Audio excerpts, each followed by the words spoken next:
Hello, everyone. Hello, hello. You'll never guess who my closet cosplay this week is. It's very hard to understand and appreciate. Well, pretend we didn't see that. We're gonna have. I did some thumbnailing ahead of time because this is a really complex piece. Forgot to lower the opacity. Hi, everybody. How we doing? I'm muted. What? How? What? I'm seeing. Is anyone else seeing me muted? Because I'm definitely. Streamlabs is saying I have audio. Okay, no. Other people hear me. Okay, that's good. Holy shit, we already have our first sub. Hi, thank you, Millicent.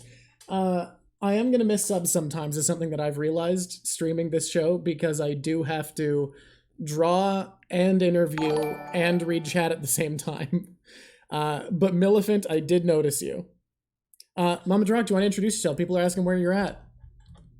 Hey, it's me. It is. Oh, Avante's stream was muted. That makes sense. We're gifted tier 1 subs. I'm gonna get right into the drawing this time because this composition is so complicated. I'm biting off possibly more than I can chew, but I really want to make something ambitious because I had a cool idea. So I'm gonna get right into the drawing while we do our little intro. Hi, everybody. To be fair to you, I did choose two very hard pictures and you had to choose one of two. Yeah, and both of them I decided to make more complicated if I was going to do it. Because there was an option to include things that I see as very important. Suavest Orange gifting a sub. We are building the hype train. The hype train is close. If anyone feels like gifting a sub, now's the time to do it. We love starting off the day with the hype train.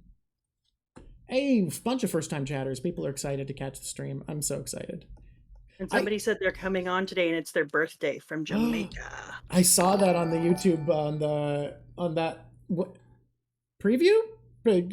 Promotion? Promo? Ad? What do you want to call those? I don't know. I like promo. Wafu Sai, subscribe to Prime. Stasi Boy, gift, subscribe to Tier 1. We have reached the hype train. It's hype train time. Oh, is that what that little 100%? Oh, yeah, there we go. Hype train. Alabasta Mom Piece is no longer on Twitch because we're not partner yet, so our VODs go away pretty quick, but it is all uploaded, edited on YouTube. If you want to watch the full length, you're going to need to wait until my university has reading break and I have time to make the VOD channel.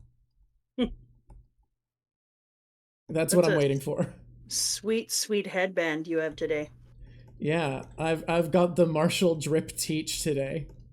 Don't forget you get to show them a couple of images of some of Corkboard where it's at right now, where I took things down and I'm slowly building it up. My Rager is creative writing. I am going to be very soon. This is my last year finally. I've been taking school very slowly, and I am going to be a licensed poet. Unironically, I'm creative writing major, but you have to pick a specialty at the University of Victoria, and I've picked poetry because I'm not on the ball enough to, even though I have good enough grades to have high priority, I'm not on the ball enough to actually like enroll in fiction in time to get in because it's very competitive. Weeabo subscribed at Tier 1 for 3 months. That's incredible. I love the idea of you being a licensed poet, and that's the word I'm going to use from now on. Yeah, look, it's the funniest way to put it is what I've realized. I'll get your Corkboard Corner image real quick. Oh, you didn't send it to me on Discord. Yeah. I sent it to you in Discord. You did not. Let's argue about it. Well, I don't have it, so I don't know what the argument is. I didn't send it to you. Just in case you're curious, that's why you don't have it. Hello from St. Lucia. Moral has gifted a Tier 1 sub.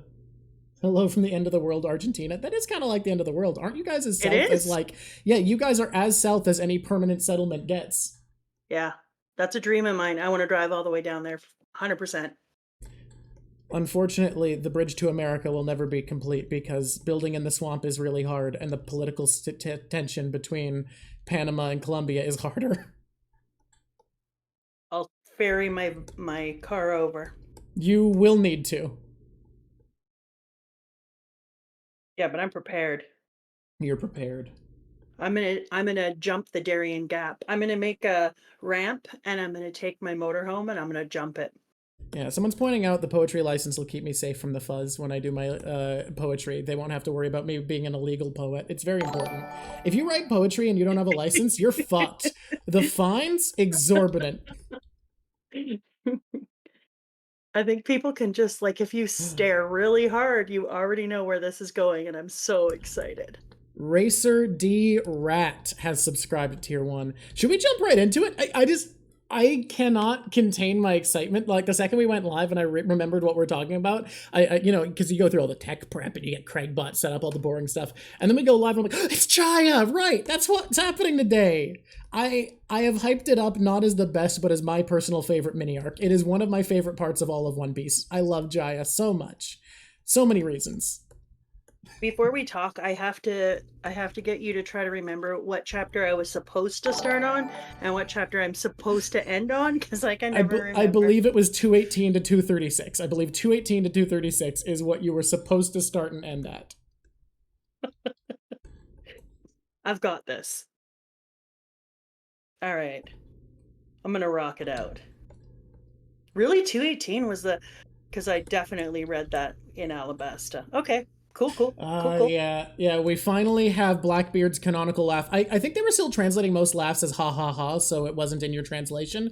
But to a Japanese reader, they would know that the series' best laugh has entered the chat. It is Zay ha ha time. Oh, wow. That's way better. Yeah, no, Blackbeard's laugh is so good. Zay ha ha ha! God, I love it. I don't know literally anything in those ways, like... I don't hear them. I don't see them walk in. I don't know their colors. And then you're like, oh, because it's pink. And I'm like, how would I know? Okay, to be fair, you did see the gif of Don Quixote doflamingo. Don't start me on that, Walker. Tell by the way he uses walk. So let's start. You got up last time to a ship falls out of the sky. That's the beginning of the Jaya arc. That's our first exposure. So I don't have to start at a ship falls out of the sky? I mean, I think we should. It is the start of the Jaya arc. That's the assigned book club. If we're going to pretend this is a book club at all, I think we should start at the right chapter, even if you read ahead last time. How dare you talk about me reading ahead? I didn't read ahead. Luffy asked me to move up, and I just kind of was like, oh, okay. We got a hype train emote. That's amazing. I don't know what a hype train emote is. We have a special emote for how hype our train is. Show them our new us. Oh, look, people, just so you know, our subs have access to new emotes. I'm not going to show it on stream, but if you see new emotes flying by, fine, I'll bring up your little Sona, just so people can see. So we drew some Sonas for Mama Drock. I'll bring those up quick. This is the animal form Kirin Giraffe, and this is the human form that is easier to make emotes for. Fine, I'll bring up the emotes. If you subscribe now, there are subscriber-only emotes that we have. Hey, we see them all! There's a bunch of waving!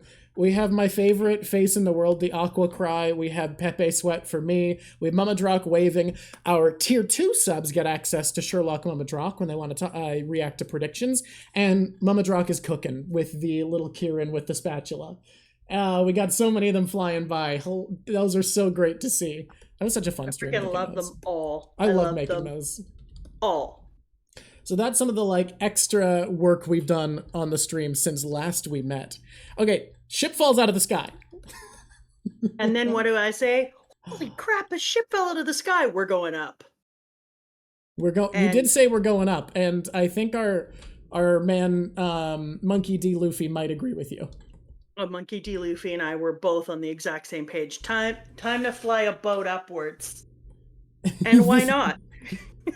The second up is an option. Luffy's like, yeah. I think that Luffy was like, I don't see what the problem is. We already went up a mountain. This just makes sense. And then everyone's like, how are we going to do that? And he goes, Nami, make it happen. As one does. That's her job. She choose where boat go. Well, Luffy choose where boat go. Nami choose how boat go. Nami, how boat go? Nami, how boat go upwards. Please, Nami.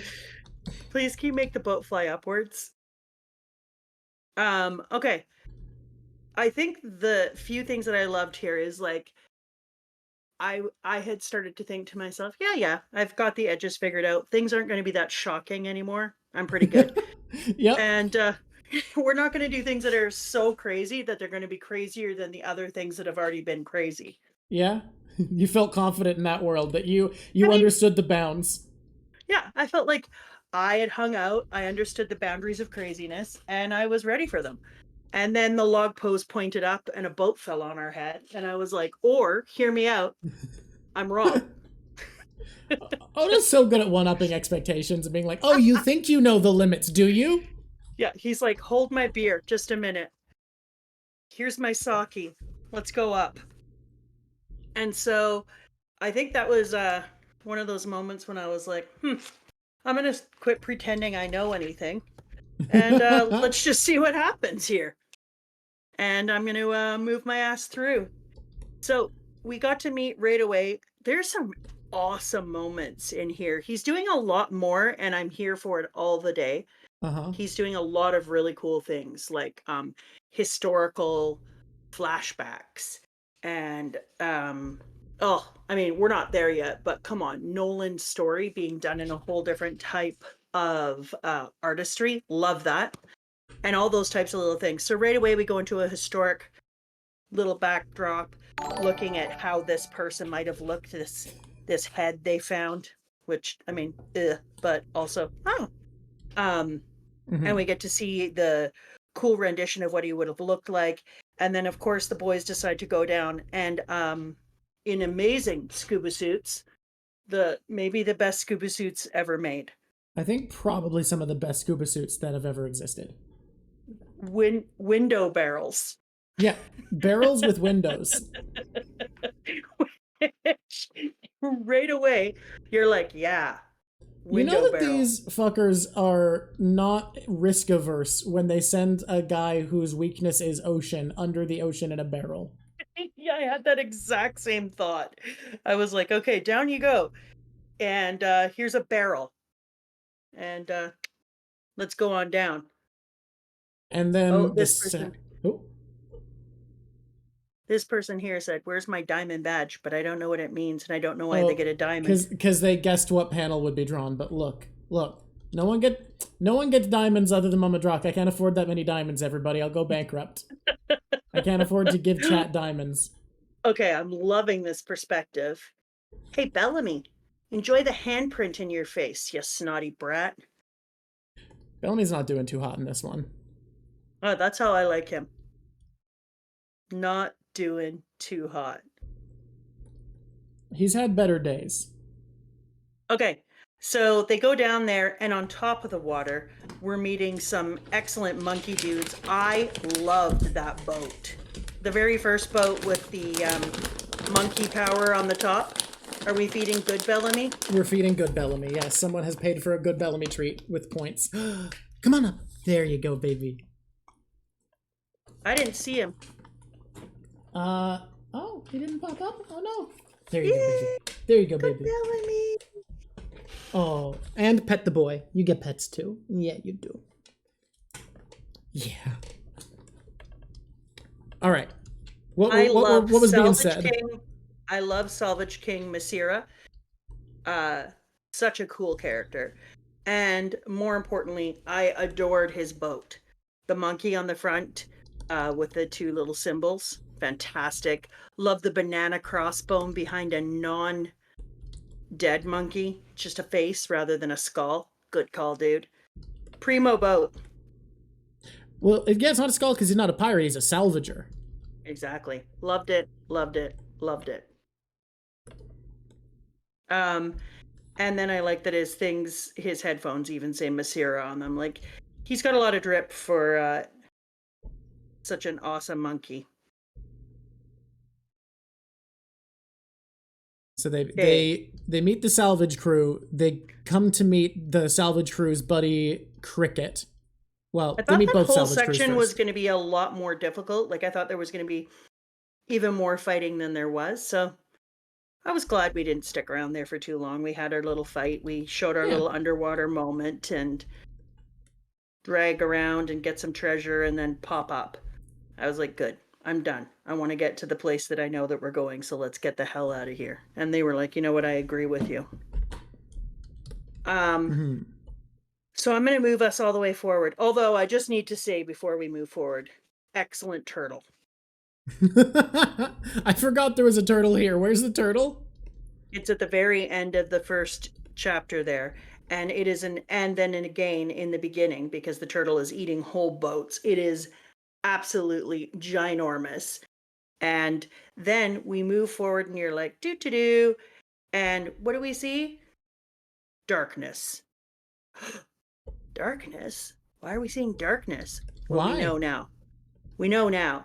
But more importantly, while the turtle is eating whole boats, because turtle, huge giants in the background, but they're not only giants, they're giants with wings. Interesting. So, giants with wings. Prediction worlds.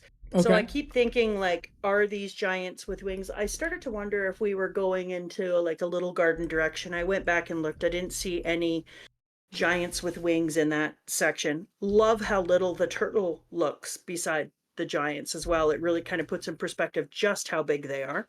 And I'm always so impressed with Oda's ability to create perspective. Because you have like little boat, little bit bigger boat, giant turtle, insane giants with spears. I'll say I've complimented Oda with scale before, and people are like, he's terrible at scale. It's really inconsistent. It's not consistency. It's a feeling of scale being evoked. That's what I'm trying to say Oda's great at. I think that people need to remember, like, the feeling is the more important part here. Exactly. A lot of people love consistency with that stuff because it feels easy to measure, but I think like the feeling of how big something is matters more. You're reading a story. Yeah. And so these creatures, people, I don't know what I'm calling them. Yeah. Divine entities from Skypiea later on, perhaps. Who's to say? I mean, I guess you can if you want. I mean, I can say if I want. You remember, I'm here. They have spears. Interesting. Are we fishing? I think one of the weirder things is that another way that he evokes the feeling, whether it is the right way to do it or not, and something that people aren't seeing, is they're just standing in the damn ocean. They're standing where a moment ago our crew went down in the world's safest scuba gear and went deep under. And now we know that these giants are so big that they are, what does it look like? Some of them thigh high, some of them knee high, deep in ocean, and just kind of relaxed with it. Like NBD, sometimes I stand in an ocean. And these ones I'm going to allow them to call monster. When they're calling Chopper a monster, rude. But these giants, hell yeah, I'll give you that. You go ahead with monster. So I started to think that these could be a Skypiea thing. These could be a angels kind of thing, or like angel guardians, or are they feeding somebody and they have to come down from the sky? Like, what is this? What's going on? So I have giants with wings in my as we're talking make questions about. Okay. So I am currently making a new post-it note to stick up on the board. Okay, good to know. We have a post-it note about giants with wings. Yeah, because sometimes I'll have thoughts about them and then I'll forget I had thoughts and I'll move on. So this way, giants with wings, you are fully in my radar now. Okay. Robin, not doing a lot yet. I'm looking forward to Robin doing more. Robin's hanging out. Robin's having a ride with the crew. Yeah, well, exactly, a ride. That's what yeah, uh-huh. It feels like she's hanging out. It does feel that way, but I'd say to all the commenters who are saying that she didn't officially join the crew, so I shouldn't give you a purple mushroom, it's kind of disrespectful to Luffy, being as she said, "You're my captain," and Luffy said, "Sure," so it feels like that meets the criteria crewmate to me. Unless you want to disrespect our captain's authority. Please. If you want to disrespect our captain's authority, I get it. She's not technically a crewmate. But I, for one, want to respect Luffy's authority as captain. Are you trying to call down the authority of Luffy? I mean... I am. Yeah. No, I'm not trying to disrespect our captain is what I'm doing. He's just learning to have any authority. He's so little with it right now. It's not really like difficult to shake around. Although now that I think I know who he is, I feel a little less likely to want to do it, lest he smite me. Okay. We'll plant that seed for Corkboard Corner. I don't want to be smoked. You don't want Okay, to be here we smut? go. That is what you said for a second there. I don't want to be smut or smoked. Okay, Jaya, what a cool town. I'm kind of surprised when I hear some people talking about how they didn't like Jaya and that they were like, yeah, this was not one of my favorite places. Jaya's not one that gets that. Sorry, I was talking about the next one. Skypiea is the one where a lot of people don't like it for whatever reason. No, but I've heard from. Oh, you have, huh? Yeah, that people were like, like in book chat, some people were saying Oh, that they makes knew sense. that they knew people who were like, yeah, Jaya's not really all that important. And I was like, the minute that something is smaller or kind of fits in between two bigger places, because I know that Little Garden was smaller, but it didn't really fit in between two places in the same way. It was kind of its own stop. It didn't feel like a waypoint. Yeah, precisely. But the minute that something is in between two places, I feel that Oda does an incredible job of saying, hey, why don't I just leave 350,000 little seeds, change the shape of the world, and make you work hard?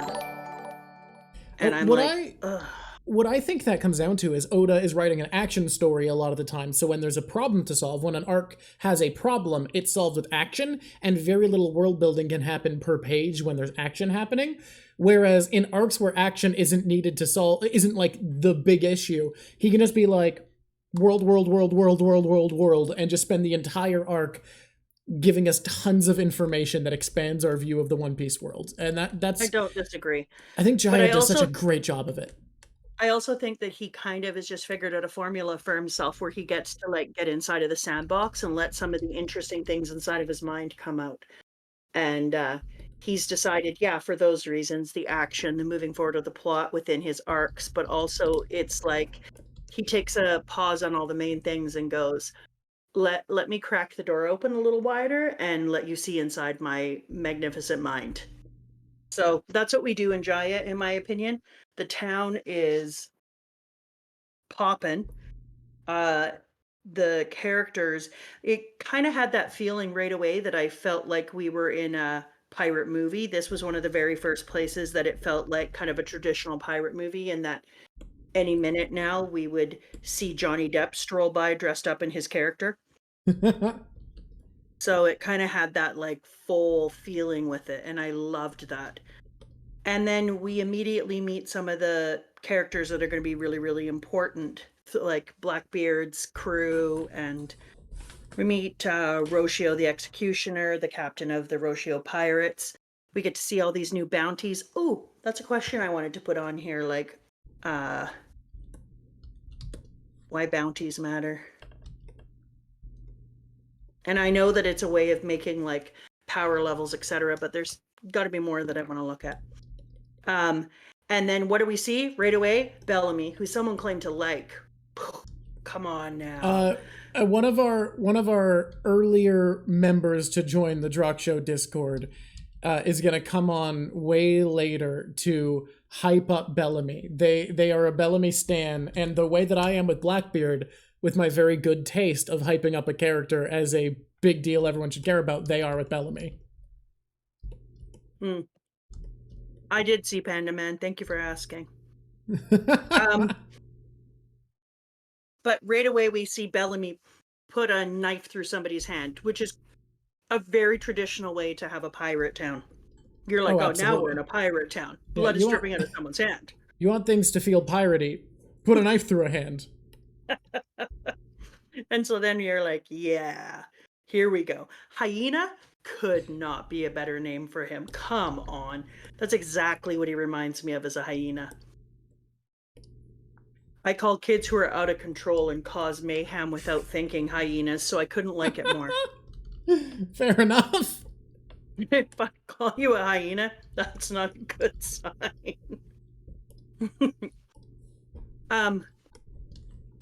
So now I'm going to just give markers because sometimes people like a little bit of marker. 223 we are watching them walk through the town, and they meet one of Blackbeard's people. We don't know it at the time. I got to tell you, death and being on the edge of dying, that's a really big flex for a doctor. Just It's a wild character trait for a doctor to have. I'm almost dead all the time. and yet I really enjoy the decision. I will say, as a Blackbeard fan, I think he's my least favorite member of the Blackbeard Pirates, just because kind of a boring bit. I don't know. It's a it's also a weird thing that he's just carrying around a basket of apples that we don't see the rest of the time, and then of course Luffy just eats one. And this is one of the times where the people right away are talking about, where are we? A lucky boy. So we're on page 7 of 20 and 223. And this is one of the areas in my thing that later on I come back to. Specifically, people talk about what a lucky boy Luffy is in multi panels. I tried to go back and look in other arcs for all the different places. There were too many. So I just stopped. I was like, okay, like when many. Crocodile fucking murked him, and then the water he missed earlier just fell back onto him and saved his life. Exactly. And they talk about it over and over again in different panels. People will say, that was really good luck, or you have great luck. So it started to kind of add up into part of the story that for later on I've created for Luffy. And in this one, I think that Oda was done with pissing around the circle and decided to just put it right up there and be like, oh, lucky boy, Uh, smirk. our wonderful mod Kaito needs to know if stronger Doc Q's horse is a good boy. Oh, you know what? Yeah. And this is a really hard thing for me. How do I have to sit here and watch a horse be on the edge of death every panel? Like, oh, It's wild that it's God. a bit that extends not just to him but his horse. His horse is also dying all the Yeah, time. like, fine, Doc, go ahead. Be a big old, barely alive, blood dripping out of your face. But come on. And take care of your horse, Doc. Get off that horse, Doc. I want give him to somebody who has a capability of not sucking the life out of him. Yeah, Yeah, I mean, being around Doc Q seems like it would be bad for your health. it gave me the sad sads. I wanted to give him an apple, a sugar cube, not from his basket, P.S., a sugar cube and a hug. Despite, hey, is Yeah. that symbol on Big Knife Sarquis's chest similar to the symbol that was upside down on the medical stuff being given to Whitebeard? That the symbol on his chest is just Bellamy's Jolly Roger. Does it look similar to the stuff that Whitebeard was taking that was upside down on his IV bag? I I'll don't go know back. about that, but I do know I'm pretty certain the symbol on his chest is just Bellamy's Jolly Roger. Anyways, Big Knife. Big knife. Great, great swag. We all know that I appreciate apparently a half naked person is how you get swiggity swag with me.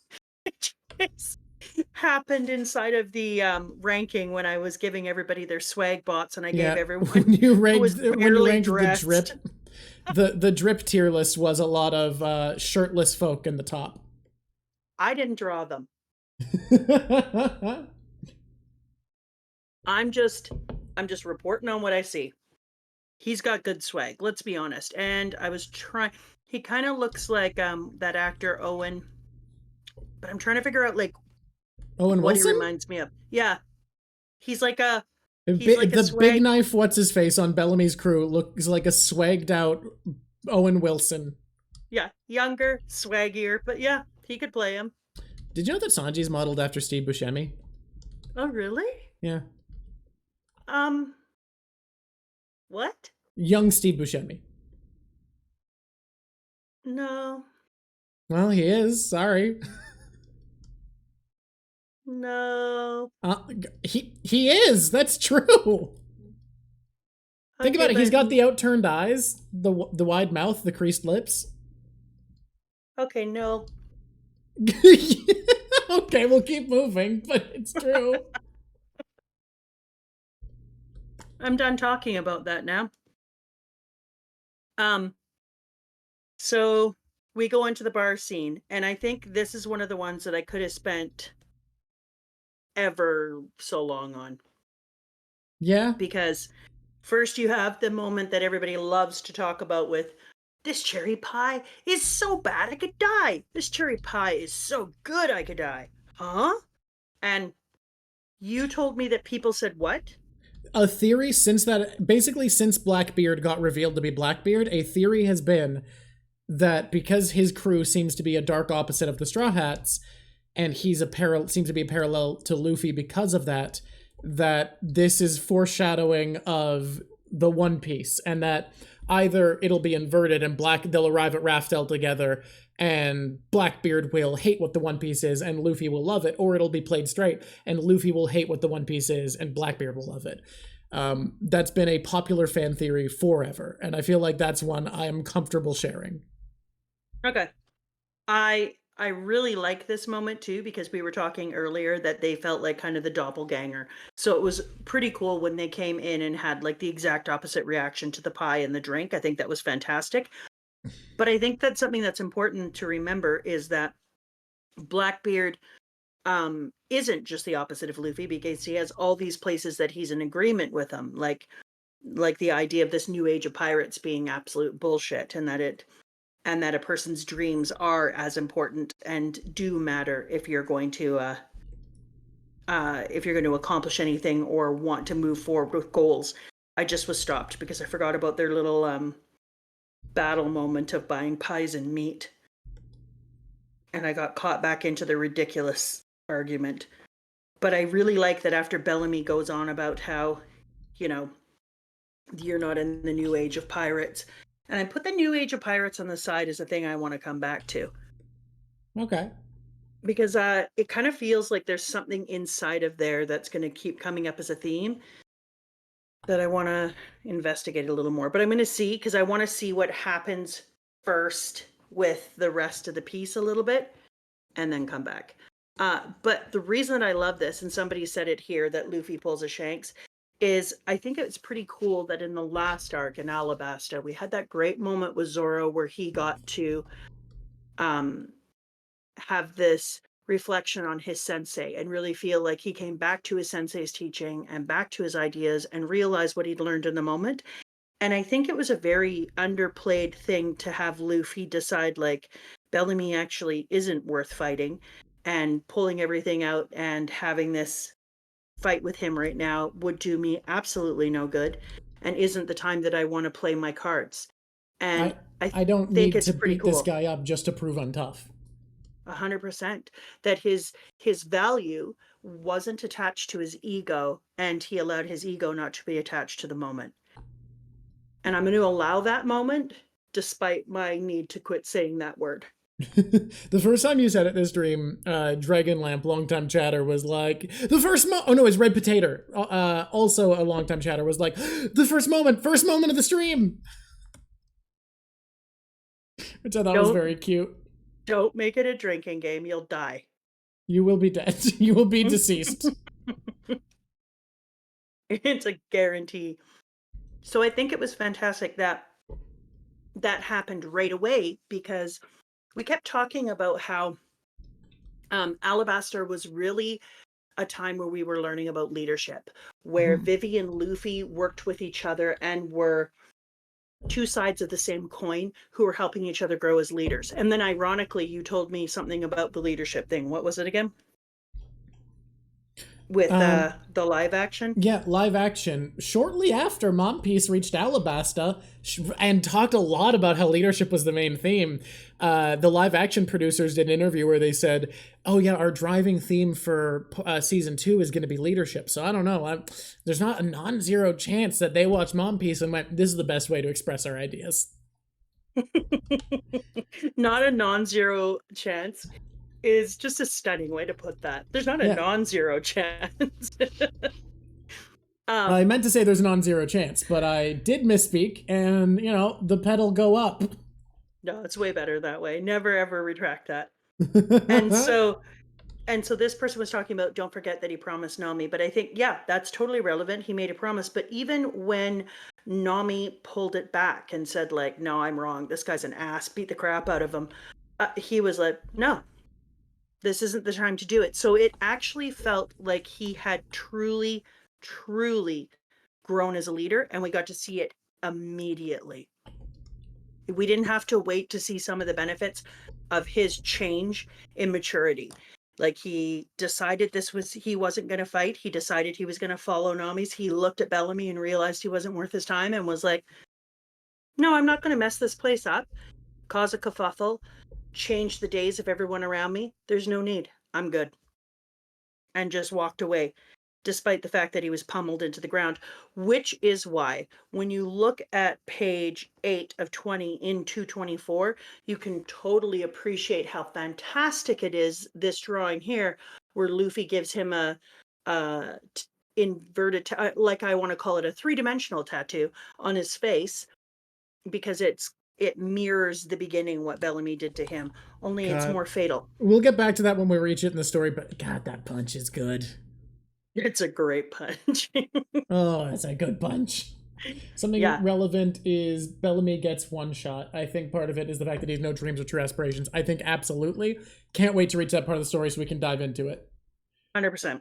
But before we can reach that, we reach a part that's very, very important to me, which is meeting Blackbeard outside, where he's like, you kicked that guy's ass, congratulations. He's a fucking idiot for saying that the era of men's dreams is dying. That's never gonna happen. Keep on, Chief. Yeah. And I think it's going to be different for me watching this happen, because you've already told me that Blackbeard is one of your favorite characters ever, so I'm looking at it a little bit differently. Here's the thing, though. That, while Blackbeard became more and more my favorite, this scene hit immediately for me. First viewing, this is one of my favorite scenes in the series. I can't express why, but the idea of just this random dude being the only person who can see the truth here, like, it immediately puts this guy on another level. Until now, he was the goofy cherry pie guy, and then it puts him on such a different level for him to be the only person who can see the truth of the situation. No, you kicked his ass there. I can tell what happened. I know you could have beaten him up, and you didn't even have to, because you could tell he wasn't a big enough deal to even worry about. Congratulations. You're the only person here who actually gets it. Like, he amps up Luffy. He's such a fan of him. So even before I knew this was Blackbeard, on my first viewing of the series, this scene fucking killed for me. I can't express why, but it's part of why I love Blackbeard so much as a character, is this introduction is one of my goddamn favorites in the series. And Blackbeard kind of gets 2 introductions this arc, and they're both top tier for me. They hit from the beginning. We just got gifted a pile of tier 1 subs. Thank you, Cortisol. Goodness. Cortisol, you are amazing. But yeah, and a cool name. when nobody else knows what's happening and Blackbeard's the guy who's like, no, I saw what happened there. You fucking killed that guy. It's so good for me. I love that intro so much. I not only agree, but when you go to, because this is when I was like, oh, because of this page and because of a look on this page, it kind of changed my mind about something later on. So I just want to put a pin in page 10 of 19 in chapter 225, because they do a panel with Luffy laying on the floor. Beside it is, you're going to be better than us, huh? And that's Red Hair Shanks. Beside Red Hair Shanks, claws on the right of his face. Interesting. I got to come back to that. Is Ace. Next time we meet, we'll be on the high seas. And then Luffy. And as I was looking at all of their faces, I was like, they're all related. Those 3 are. I will say it's worth related. Noting. Oda did not draw a lot of face diversity early on. He gets better as he goes. I've looked in a lot of them, and I think this is very intentional. All right. I think they're all D's, so we'll come back to that. So put a pin in page. But if the D's are all related, does Luffy look a lot like Marshall D. Teach? Sure. All right. Yeah, sure he does. And I got to stick in here, haired shank, scar. Because I got to come back to that sucker, because I just got some ideas. All right. Thank you, Red Hair Shanks. So on this page where I'm just like, I was like, oh, damn, there's a lot going on in here. First, you have somebody who is able to, he intentionally sat outside. He separated himself, begins eating pie right away, then talks to Nami. Then I'm like, I think they're related. And I like the way that he's posing his brother with red hair Shanks together. And then your comeback was impressive too. You've got guts on the next panel. Luffy whaps his hat back on. The new age they spoke of is rubbish. The age of pirates' dreams is over. Ha! It's so perfect.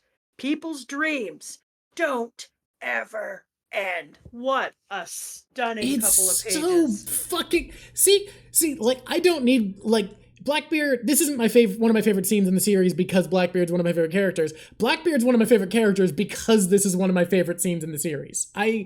I can't express how hype it is to have this be the only man who understands the truth of the moment, other than Luffy and Zoro. I love it.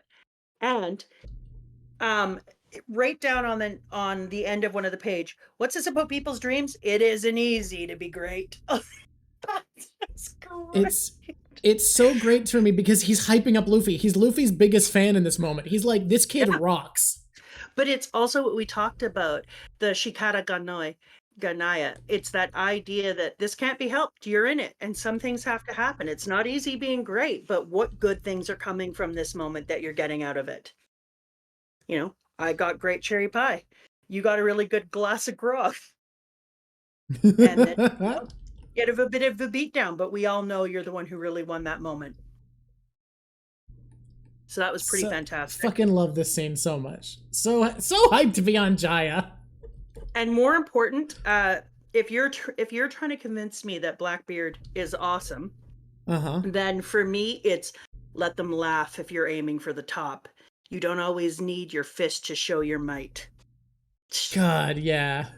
If you're aiming for the top, that is the fact fantastic. That he immediately can tell this kid is a big shot. Like, he's going somewhere. He wants to be king. Yeah, exactly. And then when he says, I hope you make it, and Luffy finishes sentence, to Sky Island, and he goes, yeah, just walks away like, yeah, that's okay. That's normal. So I'm going to have to admit that was a stunning introduction to a character. But then what about the fucking... Now, this is something I don't read too much into. You were invited to read into it, because a lot of people do. The scene where, as they're leaving, Nami's like, what the fuck's up with that weird bastard? What's up with him? And Luffy and Zoro are like, not he, not him, they.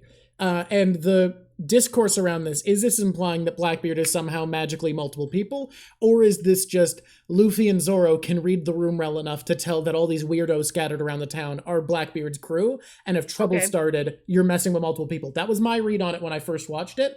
You were invited by the book club to read into the other option.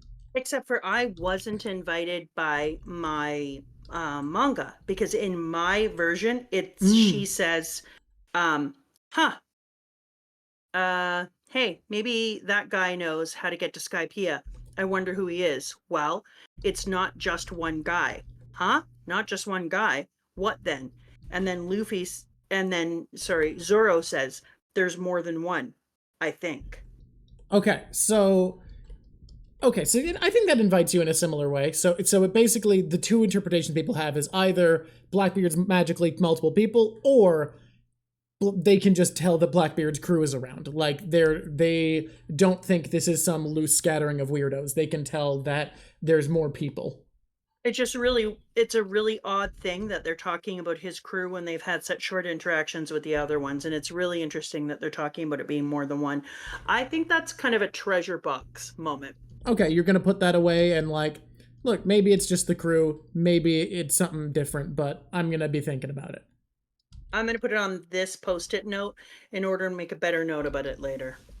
Okay. Oh, give Bellamy a treat. Okay.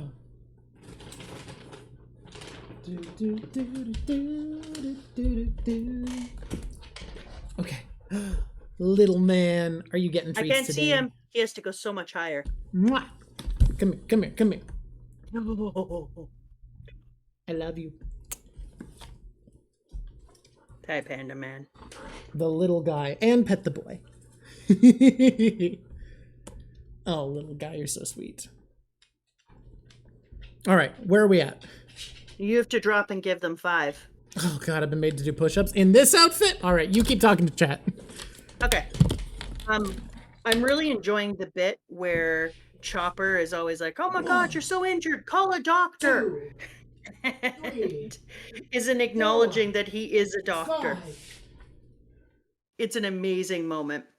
Oh no, I said it again. God dang you moment.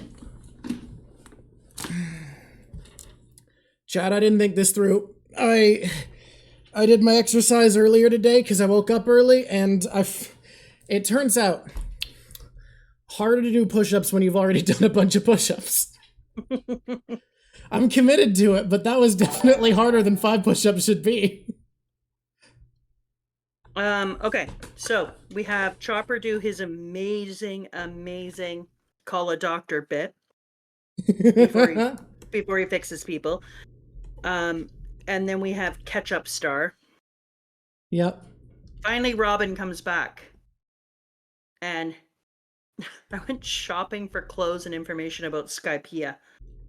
And then we've got the town on the left.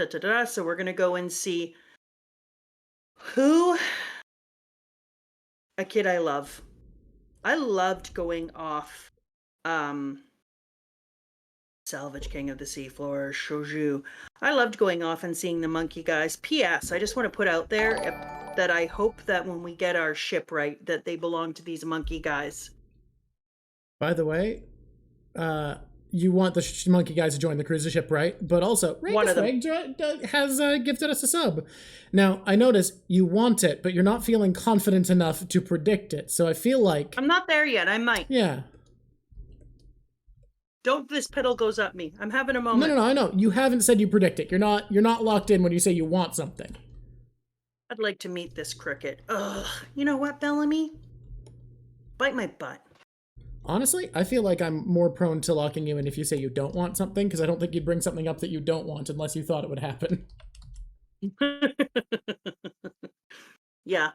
I'm not talking about the thing, for instance, about Ace. Yeah. No. We can save that one. No, I'm not ready. And I don't feel good about it. It makes me uncomfortable. Well, I've told you, I've tempted you because I love making big swings, that if you commit to that one off air, when you mentioned this, you have a certain theory there, if it came true, you'd get a diamond star. And I told you it's not a prediction I'd want to put down. Yep. Yeah. I'm not happy or good about that one, so I'm not talking about it until I can disprove myself. Okay, so we go to meet Cricket. And he is a very interesting critter. He reminds me a lot of Crocus. Like they kind of got that same vibe going on. I want them to be brothers. You want Crocus and Cricket to be brothers? Yeah. I think it's fair. Okay. They're very different ages. Yeah, I don't care. I want them to be brothers. One's in like his 40s and one's in like his late 60s. Fine. Maybe 70s. One can be the uncle. One's the uncle then. All right. Oh, someone just put on here. Redeemed to highlight my message. Forbidden prediction. Yeah, the prediction that you don't want to even say because I guess you're worried you'll manifest it. No, I don't want to manifest it. I want to talk about it. I hate it. So until I can outprove myself, I want it to be known. I'm gonna say I never coaxed Mama Drock into predictions at all. And this one was said like out of nowhere. Like we were on call and after like a full 30 seconds of silence while we're both getting ready for stream, she just says a prediction like, I think this is gonna happen. And I go, okay, do you want to make that a prediction on stream? And she goes, no. And I'm like, do you not think it's true? And she's like, I want to look for contrary evidence because I don't want it to be true. So we'll wait to see what it is. If and when Mama Drock feels like there is or isn't contrary evidence. Yeah. But this was so out of nowhere. Like it wasn't in the middle of a train of thought. You just out of nowhere said a prediction. For you, it was out of nowhere. For me, it was while I was staring at the center of my board. Do you want to, before we move into the next thing, do you want to give them one picture of the board? Totally. Oh boy, yeah. I'll Just give for a the second. broad view. So the board is nowhere near done, and Mama Drak is going to buy a second panel of these No, I Velcro already did. corkboard pieces. Okay, it's on its way. So this is the first set of Velcro No, corkboard panels. I pulled everything off, and I'm rebuilding a new method. Christ. Okay, so this was draft 1. We're going to go further.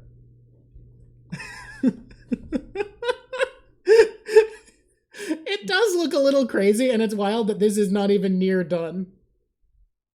I pulled everything off. This is me rebuilding it. It used to be Yeah, wild, bring and me I the was like, bring me the cooking mama emojis. and now it's me just trying to pull it back a little bit and then make it more organized. Yeah.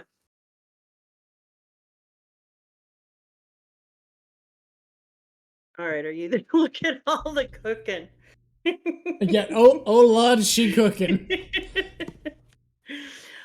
All right.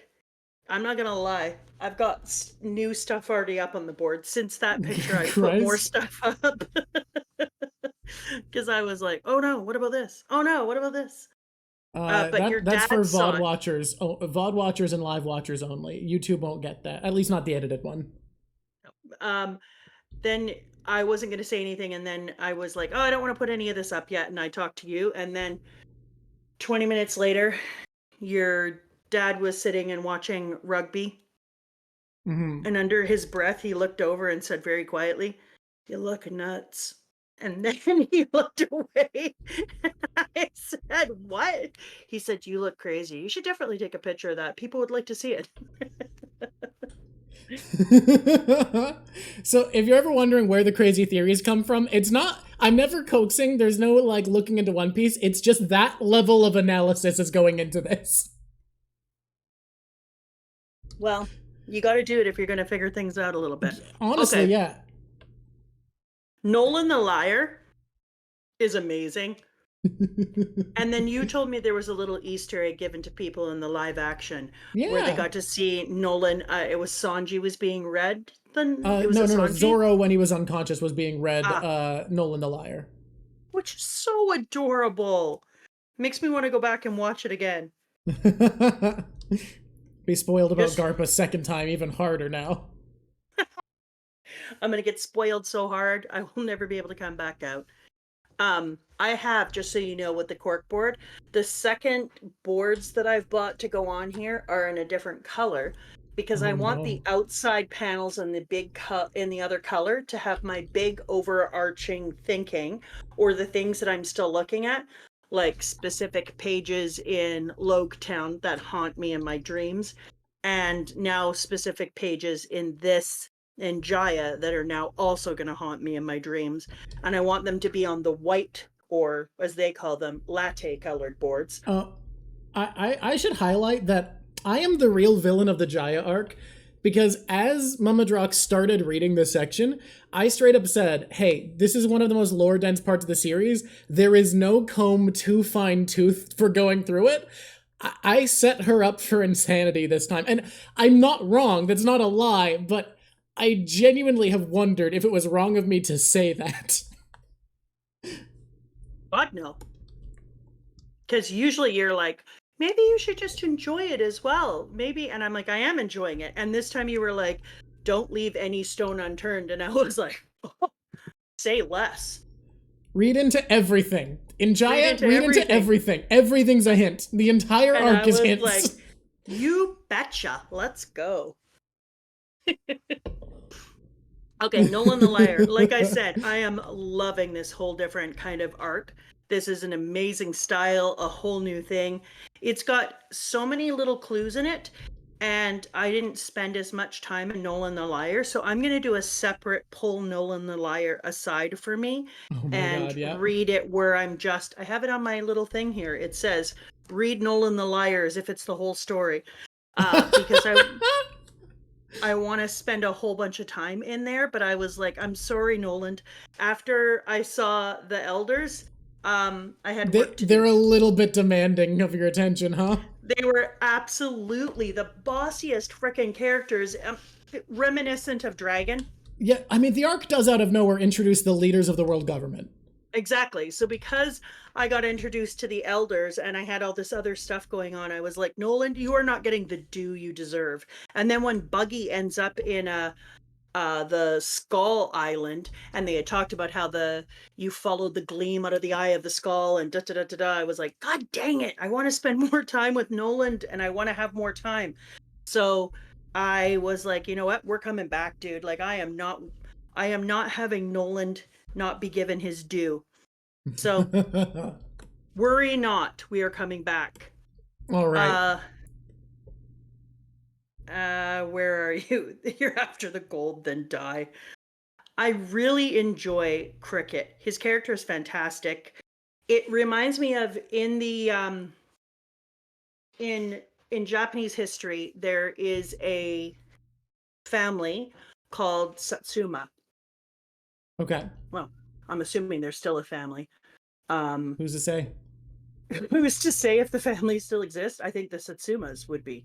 Unless they're not there, in which case I guess it's the Japanese government or like a census bureau. Yeah, that's what it is. We'll go back in time and some census person who really cares about that Satsuma family. But you know about this story because it's the 47 Ronin, the revenge of the 47 Ronin. And it was a historic event where somebody had wronged this family, and they waited for revenge for like, I want to say 250, 300 years, the Satsuma family, and then they got their massive, massive revenge. And so this part with Nolan and Cricket and him trying to clear his family name reminded me of that idea of, you know, how long people hold their respect and how important it is to clear your family name, and how putting your familial loyalties first is so important. So it made totally perfect sense that you would have this guy absolutely decimating himself in order to clear his name. And so in my head, I called him Satsuma. Okay. And I let him be cool. And then he's a great good boy, you know, because he's friends with the two big monkey boys. And I'm a big fan of the monkey boys. All right, let's go here. I'm going in and seeing who it is. I'll look who I'm meaning. Pinot Graham. Pinot Graham. I'll look who I'm meaning about in a minute. Pinot Graham. I put in... It's been so many years since I've taken my history of Japan. Satsuma Rebellion! Here we go.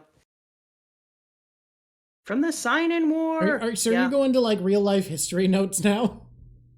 I'm just taking a look because it was a Satsuma Rebellion, and that's what it was. It's not the 47 Ronin that came in from something else in it. Okay. But I'll go back into my whole Satsuma Rebellion later. I don't have time to read while I'm online. But fair enough. Yeah, I had to write a whole thing about the Satsuma Rebellion at one point, but then my brain was like, you have a lot of living to do, and this isn't something you're keeping there fully. Here's the broad strokes. Kaito, I want to tell you, I had the exact same thought just now. Don't worry, you were not alone in thinking that. I was like, what the okay. Don't worry, you're not allowed to know about it, Mama Drock. This is a Laboon moment. This is more than a Laboon moment. You know what it is? This is revenge for me not talking about Ace. So they take care of him, and they become great, great friends. And that's how it should have been. All of that was right. What weirdo he was, though. He's like, go off in the bush and find this bird. No, I'm not going to help you, which went really well for him because he got tanked. That's what you get for not helping people. Thinking that the city of gold is real, 100%. Like the city of gold is 1,000,000% real. Oh gosh, no, Heinzman, no, because I'm making it be fake. I'm finding evidence to disprove my theories right now is what I'm looking for. Mama Drock's a proper scientist, comes up with a hypothesis and tries to actively disprove it. That's how you do science. Look, you look for evidence to prove it, that doesn't prove anything. You look for evidence against it, that's proof. Yeah, that's what I'm trying to do right now. It's definitely not just because you desperately don't want this one to be true. No, I don't. So I'm going to look for evidence that it isn't. Okay.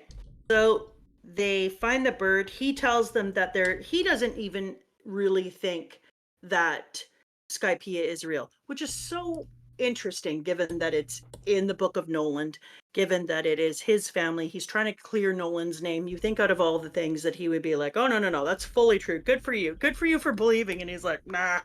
I mean, to be fair to him, it wasn't about Skypiea. It was about there's an island here. Yeah, I don't know. The story of his family is there was an island here, maybe, but it turns out Nolan's a liar and there's no island here. Yeah, I know, but the Skypiea evidence was also in Nolan's book. That was in his journal, not in the book of Nolan. Oh, yeah. I get what you're saying now. In his journal. So you think that if it was in there that he would be more likely to believe it. But because he said if the Sky Island does exist, that's almost certainly where you find it. I love that they get the way to get there. P.S. Spoiler alerts.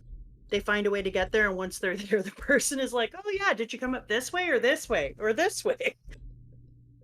Yeah, I mean, I do love that about the One Piece world, that like the Straw Hats feel like they're never special by default. They're never doing things that no one else could do. Even when they're doing things that feel crazy, everyone in this world has an agenda and is accomplished and can do their own things. Other people will do the stuff the Straw Hats do. Thank you, Katu. Yeah, the city of gold is in the right eye of the skull, it said. Thank you. Okay, yeah. Yeah. The bird? South did you bird? say that it... Yeah, did you say the South bird had an evil laugh or something in the Kaito, anime? I think, said in chat that the South bird has an evil laugh in the anime. I'm not here for that. I mean, it did. South bird is adorable. I mean, South bird's doing his best. You know what this is? What? You know what? This is another Zoro moment. Uh-huh. What do you mean? Well, who did you say the voice actor for Zoro is? So the voice actor for Zoro is Chris Sabat in English, like a legendary voice actor. The man was Vegeta. He is one of the most popular English voice actor. And is he the one that says over 9,000? Yes, that is him. Which I'd like to remind you that when we hit over 9,000 subscribers, yes, I sent you a thing that said Vegeta. Like a dork, yes, you did. Yeah, no, Chris Sabat is an absolute legend, and you watched English dub of One Piece and were like, I hate Zoro's voice, because your first exposure to the sound of Zoro was live action. You're like, I like the live action voice better, and how dare you insult Chris Sabat? It crushed your soul. Yeah. As it should. He's Chris Sabat. But apparently the thing he's is, also is a few that characters in Smite. That makes so much sense. I think for a lot of people, when you're seeing something for the first time, it sticks in your head as what the proper version. That just feels right. Yeah, and anything else then feels like you're like, whoa, what is that? Because the first time I heard his voice, I was like, oh, what are they on? What's going on here? That's all wrong. But yeah, exactly. Monomon, it creates an impression. It sticks inside of you. And live action Zoro's voice is dreamy. I mean, that's a really good point. It is dreamy. He is one of Japan's biggest superstars, but Chris fucking Sabat. You know why he's one of Japan's biggest superstars? Because he's hot voice is dreamy. And a great actor. His voice is dreamy and he's a great actor. Yeah, a lot of reasons it makes sense for that. Look, you're allowed to love live action Zoro, but also Chris fucking Sabat. This person, Vegeta, what does this scholar say? What a subscribe count? It's over 9,000. That's exactly what happened. You just relived that moment. Okay, but I think it brings up an interesting point, because I wasn't allowed, I have not been allowed to consume anything outside of going into my Shonen Jump, and then whatever you send me. Mm-hmm. Just and that then you get were some like specific scenes that are cool. Yeah, 100%, because you wanted me to see the walk up in Argonne Park, and there's a few places you wanted me to see the horrible flamingo walk, which fair enough. Look, I didn't send that one to you. Book Club sent the Flamingo Man to you. And it was a real thing. But it means that the one thing I have got to see is live action. So it's interesting that for me, that's what all the people are. Fair. That is kind of interesting that that's the like moving, speaking version of One Piece to you. Yeah. It isn't all these different anime. It isn't people putting things together and seeing all these different panels. It's the people who were in live action. Those are my very first impressions of voices and ideas. So it's pretty interesting to have you be like, I can't believe you're putting this amazing man down. And I'm like, I can't believe you're comparing him to the Look, Zoro I know. I'm just glad that when we reached the best voice actor in the English cast, Ian Sinclair, it's so far from now that it is literally impossible for you to see the live action version before you hear his voice, because Ian Sinclair deserves respect. Okay. He is the only English voice actor I will say unequivocally not just does a great job, does the best job. He's better than the Japanese version. The Japanese version's incredible. You don't mess with Ian Sinclair. You don't beat Ian Sinclair. I just hope I We hate can't it. say who he is because it would be a spoiler to say a future name, but I'm so fucking hyped for Ian Sinclair. All right, sorry. Where are we at? We were going through the peeling of the bell and the partying because, like you said, Oda likes to have parties. We're learning a lot of the backstory, getting to see some of the great treasures that they found, having a little time where they get to all hang out together and have us not be in the middle of hell, which is a nice thing to do. Yeah. And then they send them off into the woods with crazy bugs, crazy animals, and we realize that the South Bird is coordinating an attack. And we realize that Usopp, who's generally afraid of all the things ever, likes to play with tarantulas, and that's great. I It's used to play Spider Wars when I was a kid, as you we know all did. it highlights how Usopp is a brave person, that he doesn't have any irrational fears. He's not scared of bugs and snakes at all. It's just things that could actually kill the man he's scared of. Yeah, 100%. And yes, I would agree. Without Robin, they wouldn't have caught the bird. So Points to my girl Nico Robin. it's not like I don't love her. I love the kid. She's awesome. She rocks it out big time. It's just that Yeah, I you just hadn't seen disrespect her. Luffy. No, I just hadn't seen her do a lot that is like for the crew, and she disappears, and I'm like, what's your agenda, Robin? Because I know you know where the big weapon is. So every time you leave the crew, I freak out. You think that Robin's just gonna walk off and sell the location of a No, fucking weapon of mass no, destruction? no. That's not what I think she's doing with it. Okay. What do you think? What do you think she's doing with it? I gotta put this on my notepad. Okay. It's notepad She time. she's walking around with the location of a WMD that no one else knows where it is. Yeah, but I think that if you knew information, you just needed a little bit of background in order to know where it goes, because she just wants to know where it is or wants to find it. I'm saying that when Robin leaves, I think she's collecting information. I think she has a secondary agenda other than crew, and I think it's her first and then kind of crew on the side. I don't think she's properly crew yet, is my point.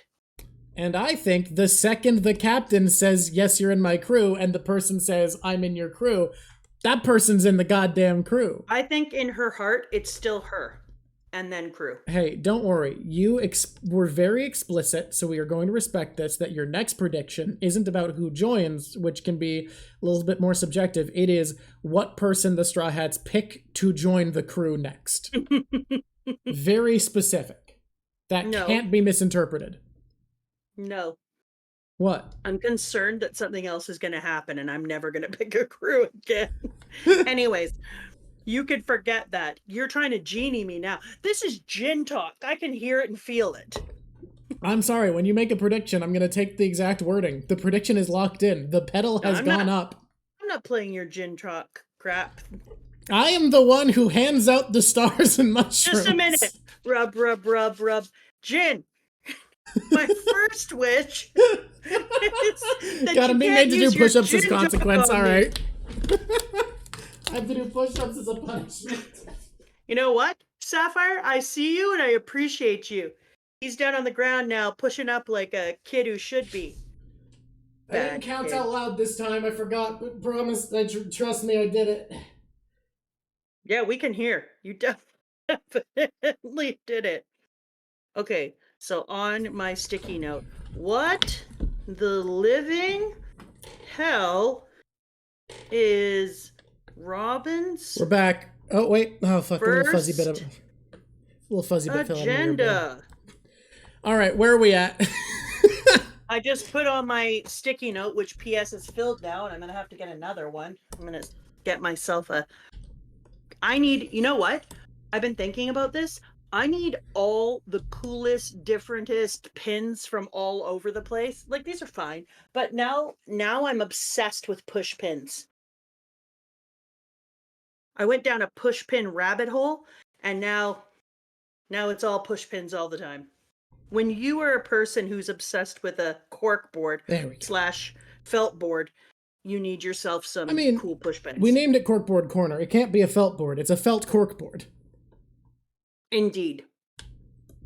That's the only thing that makes sense. This all person. Right. Be right back. I have to look up what push pins are. All right, where are we at? Where are we at in our adventure now? If it please the court, I'm trying to move through quickly because I want to get to the part that I'm excited. Me too. We gotta push through quickly. So they get back. Cricket's beat to shit because Bellamy's done paid him a visit because Cricket was a dick and didn't want to help. Because let's be honest, if he helped, he would have been fucking fine. He would have come back with the Straw Hats and. Okay. Exactly. Remember when I said earlier who made bad choices? Because he let everyone go and he was like, okay, off you go find your own damn bird. And I was like, if you had gone like a good kid, you wouldn't have got the living shit beat out of you. Yeah. Bellamy would have shown up and been like, oh, the Straw Hat Kid. And then just been pounded. The end. Is that what Bellamy's voice sounded like in the anime? A little bit like that. I kind of jokered it up a little bit. But look, it wasn't the worst impression I've done. This person here peeing into the water, that's the first time we've seen anything like that in One Piece. It so took me aback that I laughed out loud. I was like, oh, wow. Hey. We're seeing urination. A weird trend in shonen manga is pissing. This person, do that Bellamy again, please. Give her. Okay. Straw Hat Brat, can I get a number 5 and a large Coke?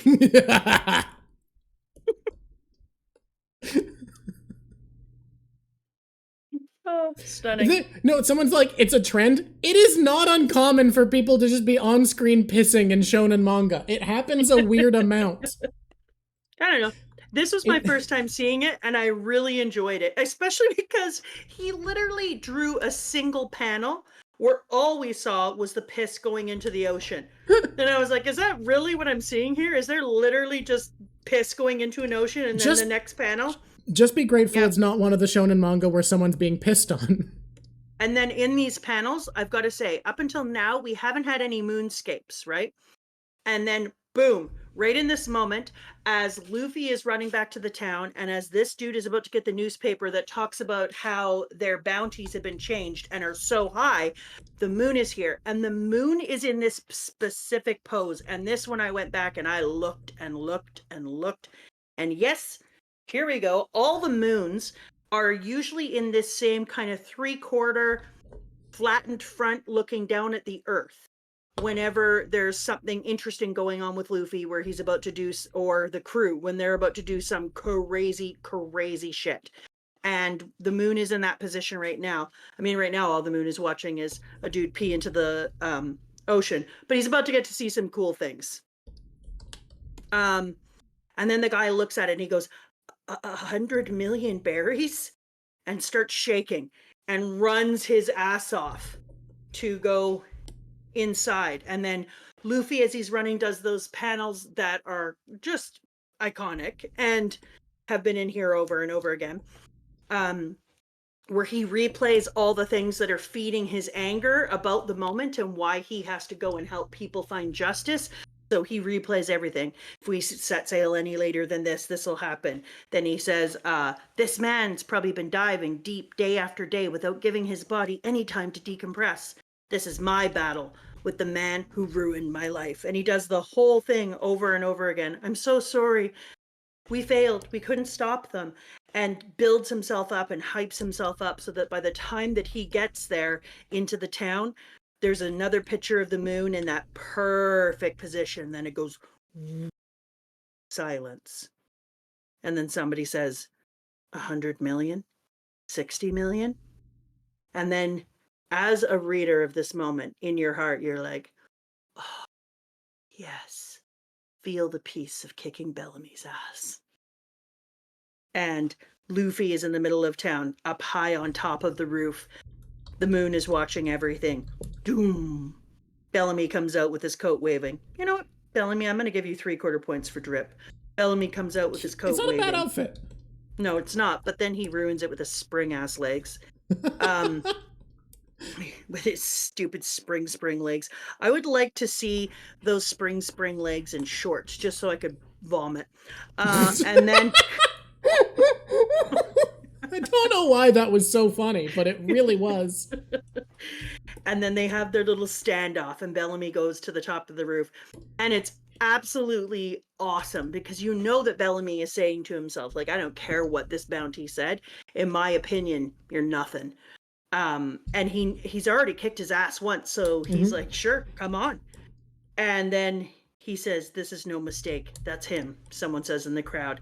They have their little tete-to-tete back and forth. An entire building lands on Luffy, which, P.S., don't go knocking people's building down. This is reminiscent of all the good guys and all the Supermans who tear entire cities apart, kill hundreds of thousands of people, and then are like, I'm a hero.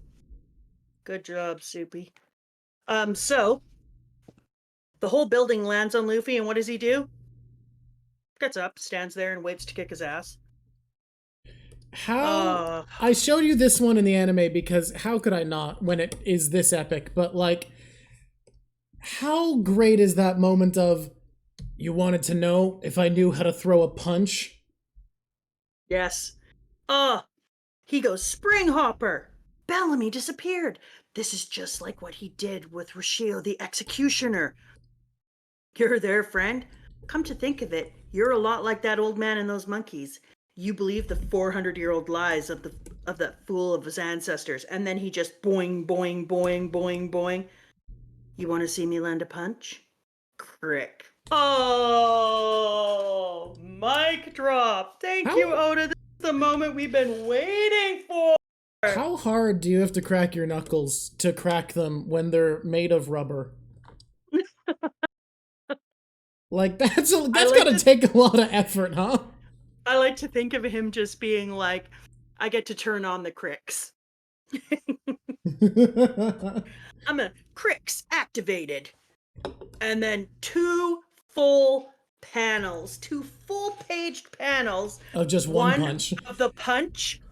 Boom! And then one of Bellamy's stupid face, missing teeth, split lip, full dent mark in the side of his face. Oh, so good. Not that I condone violence, but if you gotta hit someone, let it be Bellamy. It was so good. It was a tasty treat smothered on a buttered piece of toast, and I ate it. And I was like, let's go back and watch that again. And then just when I thought it couldn't get any better, one little panel of his clenched fist with blood dripping off. Yeah, no, slow clap. It's crazy how this 18 chapters is, and not most of it isn't even this. So quickly, Oda is able to build to wanting this man punched so desperately. And it could not feel more cathartic to have Bellamy have his face caved completely the fuck inward. And it's just what you hope for, because sometimes, like, when Croc got his up and comings, you're happy. You're so happy. But it was so drawn out. You had respect for him as a person. You had respect for his game. Not what he was doing, but for his game.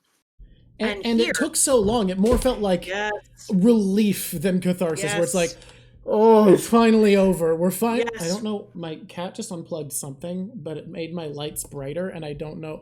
She's scrambling behind my drawing thing on my desk, and all of my show lights got brighter, and I don't know what she did.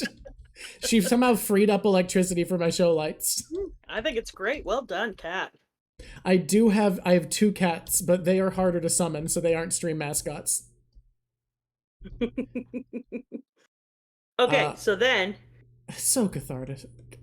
So then, yeah, because when it happened with Crocodile Face, I was exhausted. I just wanted to go take a shower, get my pajamas on, and crawl into bed and be like, oh my God. But when it happened with Bellamy, I was just like, oh my God. Fuck yeah. Yes, Luffy. Thank you. It's like he popped a cyst. Bellamy was a cyst. Dungeon Masters? Dungeon Masters. This is a tip to you. This is why you need villains your players can stunt on. Like, the villains that it's hard for them to fight and have a big machinations, meaningful and important, but you need to take breaks where there's shitty people that your players get to fucking flex on. You need 100%. To bring that into your campaign sometimes. Give your players a Bellamy. They don't just need crocodiles. Yes. Because Katu said, like, when they hit him, who needs energy when you have Luffy punching Bellamy? And it's true. Because with Crocodile Face, exhaustion. With Bellamy, relief and energy. I was just like, thank God that bugger is out of the picture. I don't have to worry about him while we're doing other things. I just get to feel excellent that he's down with an imprint in his face. Now, granted, I want to make it clear. Dungeon Masters, also give your players a crocodile. Impale them. Fuck them up. But just make sure you bring in the Bellamys. You shish kebabber. Look, it's about balance. So this is another time.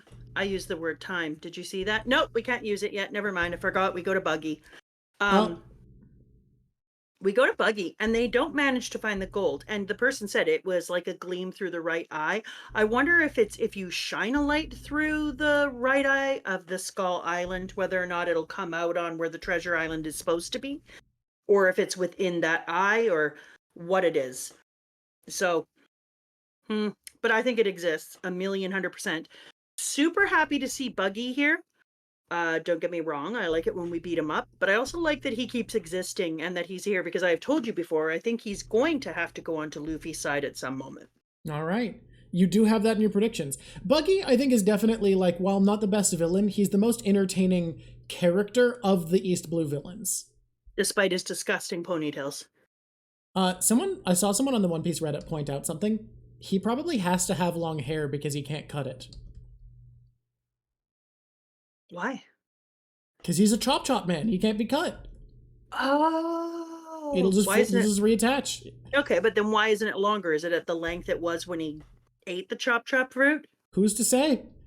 Well, it's got to be something like that. Someone did point out he could probably chop it off and burn it, but, like, that's a lot of effort for a haircut. I don't think it's that much effort. I do that every time. Of course. As a witch, I don't want anyone getting my hair. You say you're a witch like you didn't just have to spend hours Googling information about magic circles. You had that on hand, of course. Google how magic? Google how magic work. Google's like, this is so broad, man. You gotta tailor this prompt. And I was like, no, just find it. Fucking okay. Then when we go on to the ship and Ace is there, and I'm so excited to see him. Hey Ace, do you want a high five? Ka-choo, ka-choo. Ace did want a high five. I'm glad I asked. And he falls asleep again. It reminded me that I hadn't seen Luffy needed to fall asleep again in this round. So I'm going to pay attention to Luffy's sleep. Luffy, how you sleep? If it's just when he's done something fighting, blah, blah, blah. I just want to take a peek. But again, he eats just like Luffy. Mm-hmm. Meaning everything. If you don't tie it down, it's in his face. And then falls asleep. It was a really good time to get to find out about how afraid everybody is of Whitebeard. 100%. Because they're like, yeah, is he asleep in the middle of the enemy? Don't you dare touch him. You cannot touch Ace because we are not pissing off Whitebeard. Oh, this is the cover story. What? This is the Ace cover story? No, we literally go on a ship. Oh, I forgot that Ace was shown at this part. I entirely forgot that. We're with Alvida and Buggy and the whole crew. Oh, right. Yeah, and Ace meets them. I forgot that happens. I entirely forgot that happens. He said I was lured here by the wonderful smell of food. My name's Ace. Nice to meet you. You know what? Please forget the formalities. My cat is sitting in my lap now. She's decided to be a streaming buddy. Lift her up to let people see her face. Oh, she doesn't love that, but here. This is Junebug. She's a cute little baby. No one saw her. Everyone had to see her. She's been lifted up. Oh, she didn't like that. She's hopped away. Poor Junebug. Junebug, Junebug. Next time chat doesn't get to see her, it makes her run away. Okay, so Ace then just falls asleep, and this is where we find out a little extra this scene entirely. How absolutely powerful Whitebeard is. Because if a person can come in and just be like, "Hey, how's it going?" Not even tell you anything, fall asleep, and then the other person is like, "Don't touch him. Don't touch him. Don't fuck with this guy. We can't afford to piss off Whitebeard." That would be a real problem. It makes it clear that he is a huge deal. Yeah. It makes him feel way above the others, which is perfect because then I theorized on that because of this moment. Ugh. And some clues. There's some other clues that you've been working with. Oh, I've got a bunch of clues on here. But we'll talk about we need to get to corkboard fast because we have a lot to talk about in the corkboard corner today. We'll zoom through it. Oh boy. It'll be fast. But because of things like that is why I was like, ooh, okay. And he calls him, where is it? Where are you, Ace? There you are, my friend. The boss? How nice. And then he falls asleep, blah, blah, blah, blah, blah, blah. And when he wakes up, he says, "So you know the old man, huh?" Feels very familial, feels very uncle-y. That was one of my little things that I put into my clues. Then we move in. Yeah. And here we go. This is the place where Oda was like, "How's your day going?" And I was like, "It's pretty good, Oda. Thank you for asking." And then Oda was like, "Can I just take you aside for a minute, Mama Druck? Do you want to spend hours working on a corkboard? I'm going to give you like 6 pages that are going to consume hours of your life." 6 pages of my cartoon pirate comic book is going to consume your thought. No, I don't think he will. It's okay. Well, we'll spend a little time on it. And he was like, no. You don't understand what I'm doing here. I don't think you know what's about to happen. And I was like, whatever. Do you want to see 2 new warlords? Oh, that is a lot. Yeah, that's going to be so inconsequential you're not even going to think about it. Yes. Absolutely. Because when I got there, you were like, "What did you think of the new warlords?" And I was like, "Oh yeah, right, they showed up." Right, there's new warlords. And you were like, "What the hell were you doing?" And I was like, don't ask. Yeah, okay. So we are introduced here to the leader of the Marines, the leaders of the world government, the idea of the 3 powers, the statement that 2 of the great pillars of the world are the Marines and the warlords, the need for a new warlord, Lafitte of Blackbeard's crew showing up to demand that Blackbeard be in contention for the new warlord position, Suru, the high advisor or whatever title she has.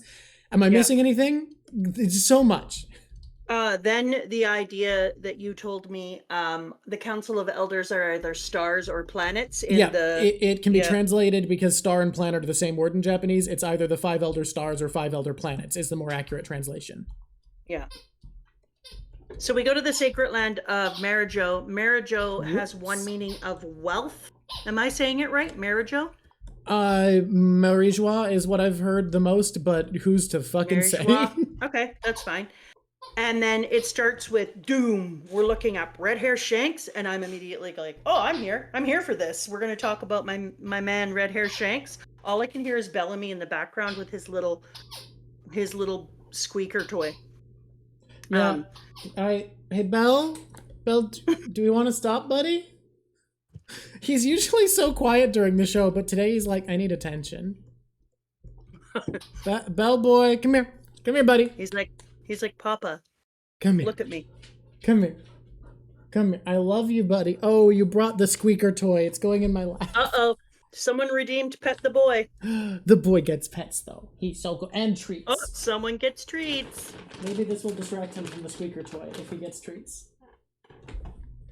Bellamy, come here, buddy. Yeah, you're right on camera now, aren't you? I love you, baby. Yeah. Oh, she's cute. So, Baby. the elders have been introduced. No, let me go through. Oh, okay. First page goes, red hair Shanks? Yes, strange movements are afoot. Though he hasn't made any moves himself. Yes, he has sent out envoys, but any contact between Whitebeard and Shanks would be catastrophic!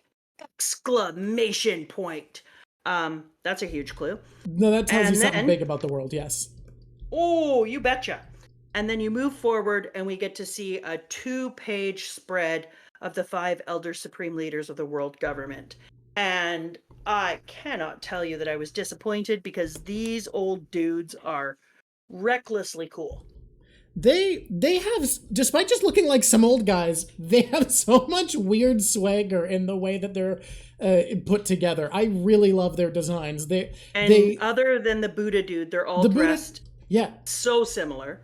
They all look so normal, other than Samurai Gandhi. I have told Mama Drak the fan base names for these guys being Sanji's uncle, the rabbi, Samurai Gandhi, Gandalf, and Gorbachev. Yes. So then we have them, and this is the craziest. This was a lot like that dragon moment where I was like perseverating over the 3 pages with the we'll know these things to be true, and I was just like, oh my god. He says, came up with those. That's true. Shanks could do a lot of damage, but I don't think his ambition includes world conquest. We should assess the situation before making any hasty moves. Never mind that. Right now, we need to find a new warlord in the sea to replace Crocodile. We mustn't overlook anything. The destruction of the 3 great powers would reverberate throughout the world. They must be protected. Then I'm like, sweet Jesus. The questions keep coming. So, here are the questions I started asking myself. Why can't Whitebeard and Shanks be together? Why do they care? How do they know that red-haired Shanks sent something over to Whitebeard? Why do they know that? How are they finding that out? Why do they care so much that they replace Crocodile right away? What are the 3 great powers? Why would they need to be protected so hard? What are we protecting them from? I'm like, come on. What are we protecting them from? What can hurt them? And what will happen if they aren't protected? So I'm going to move forward so I can move back. Yeah, There's so much in there. We're going to get to there in Corkboard, and I want to tell everybody, if you're reading along with Mama Drak, you're about to have more focused insight into these 6 pages than I think a first-time reader is meant to have. But I think you're in for an interesting time to be reading along with Mama Drak, because you are going to be reading at this with, like, so much focus and awareness of these lines of dialogue on these 6 pages. Okay. Good night, Tsar Worldo. I'm sorry you're missing this part. You'll come back to it. Okay. So then he goes, yes, the 7 warlords of the sea have been summoned, but we don't know how many will come. They're pirates after all. What a nuisance Crocodile made of himself. But we can't afford to ignore the one who toppled him. This monkey D. Luffy fellow. And then we get introduced to... Yeah? I'm sorry. Watching Sir Don Quixote Flamingo walk is... And now that I've seen the GIF? Yeah. This person, Mama, why do you think there needs to be a specific number of warlords? Yeah, we're asking that same question up in my head. Thank you. That's a moment I was like, are you kidding me? 7 warlords? But I think I have an idea for that now. My theory is that it sounds cooler than 6. That's not your theory. You turkey pot pie. That's as good a reason as any. Ugh, turkey. Okay, and Sir Bartholomew Kuma, the bear with a Bible. I don't know why you have that Bible, and I don't know why it has a chick on the front doing whatever it is that she's doing. My theory is that because it sounds better than 6. Did you really just say that? That's your theory? Shishibukai has a ring to it. You want to give up on that level of branding? Whatever. So we find out that the flamingo dude definitely has some telekinesis because he's able to make, which is great. That's a little, Yeah, little someone flash was forward. asking, since we can no longer ask about Robin, if you wanted to make some Don Quixote devil fruit predictions. Yeah, let's put that in the end, okay? I'm gonna make a little note. All right. Flamingo dancer, devil fruit. I just wrote devil. Okay. And then we meet the great advisor Tesoro, Vice Admiral of the Navy Headquarters, who looks to be about, in my esteemed estimation, 116. She's not young, but that's a large number you've given her. No, 116 seems fair. And then, another question. Where the hell is the sacred Marijo? Yep, it's the Holy Land Marijo, whatever. Where the fuck is it? You don't know that. Do you ever hear about how I don't like to not know things? Do you have a guess to where it could be? Let's no and yes. I'll talk it out. Okay. Not now, in corkboard. Let's get out of here so we can get to corkboard and we gotta get to it. It's already been so long. And I'm like, I'm sorry, people. I'm sorry that you have to listen to all the little bits and pieces before we get to corkboard. But it's important to go through the story. It is. We do need to go through the story. This is one where, like, the reason I'm antsy to get there, even though it hasn't really been that long, is I just feel like this is going to be a long corkboard. No, it's going to be quick. Okay. You heard it here first and last. The sacred land of marijuana. When I tried to look up what does marijuana mean, it kept going over and over. Do you mean marijuana? Do you mean this One Piece themed kush that we made? We meet the Buddha Sengoku, which is hilarious. So his name means peaceful civil war is what his name translates to. Yeah, his title is Human Avatar of Nirvana, and his name means civil war. Yeah, which is just hilarious. But he walks around with a goat. If he eats that goat, I swear to God, I'm gonna put my fingers right up his nose. That goat's his friend. It better be his friend. That goat's his friend. It's hard to trust a person whose name is Peaceful Civil War. So Buddha dude, get your crap together. No goat eating. Okay, here we go. Because once I've met a goat and the goat is my friend, we don't eat goat. Okay. Okay. But we also find something else. Stop your antics. Did you come here to start a war? So we discover that interfering with one of the seven warlords or the two of them together could cause a war. Well, yeah, so that it's opens up the world again. Yeah. And we have a discovery that how much power they have. Mm-hmm. And then what's the most important part of this whole entire chapter? Thank you for asking. It happens on page 7 of 20 when my main man Mihawk walks into the room and John Cena music. Cool level. I'm Mihawk. How's it going? And you immediately know what's going to go on with Mihawk. The two great powers of the seven warlords of the sea and the high commander of the navy. But isn't a round table meaningless? And then I love that he says, I'm just here as an interested bystander. I'm a little curious about the pirates you'll be discussing, that's all. So we know that Mihawk is there to watch over the interest of Luffy. And you're like, why? And then I said to myself, why? Why would Mihawk take time out of his valuable life to come over and make sure the discussions with Luffy go well? Well, he is great friends with Red Hair Shanks. Why would he do that for Red Hair Shanks, though? Is Red Hair Shanks more powerful than Mihawk? Is Red Hair Shanks perhaps have the ability to gently command Mihawk? That would be insane, since Mihawk, I believe, is the top tier of the seven warlords. That is your belief, yeah. That would mean to me that Red Hair Shanks would be way more powerful than I've been led to believe. Okay. So I start to have little spidey senses tingle here. Previously, you figured he was a warlord, but this Purple Mushroom time basically confirms that Shanks is not one of the seven warlords. because he didn't show up 100%. to the summons. They were talking about him, but they were talking about him in a context where he very clearly doesn't work for the world government. 100%. So he can't, if he, oh yeah, I was waiting for my purple mushroom to come up like we were in live time YouTubies. No, I gotta put those in. Those take time. I was like, where's my damn purple mushroom? I have to edit those. I have to really badly green screen them. It's hard. Disappoint. So, the other thing is if that was the other thing I said to myself. So obviously, Red Hair Shanks is not a warlord. Otherwise, they would have talked about him in that way. Yeah. And they don't want him to meet up with Whitebeard. So he's a big deal. And he has influence over Mihawk. So that is a ridiculously big deal.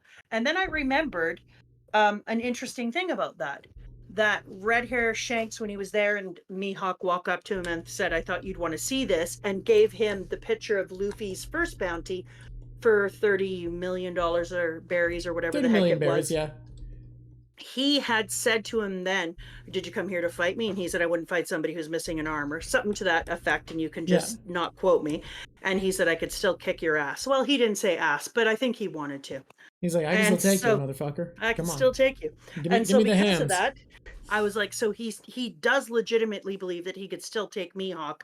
And I'm going to say that I watched Mihawk destroy Zoro with a kitchen knife. No, not even. Like a tiny dinner knife.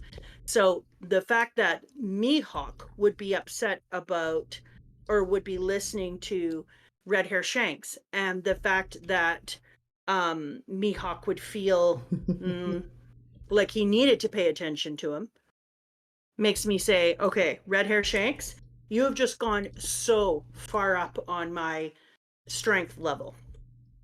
So we'll come back to that. And then we meet a person I hate. Okay. I hate him. I don't know. You hate Lafitte of the Blackbeard Pirates? Yeah, no, that's fair to say. I hate him. Can I say why Lafitte impresses me? Go for it. He's not my favorite design of the Blackbeard Pirates, but this is a meeting in the Holy Land in a building that houses the heads of the world government and currently has the high advisor of the Navy, as well as the head of the Navy, as well as, 3 of the warlords of the sea? And this fucker snuck in to deliver a message directly. That's wild shit! He should have drawn eyebrows on so he could have looked impressed with himself.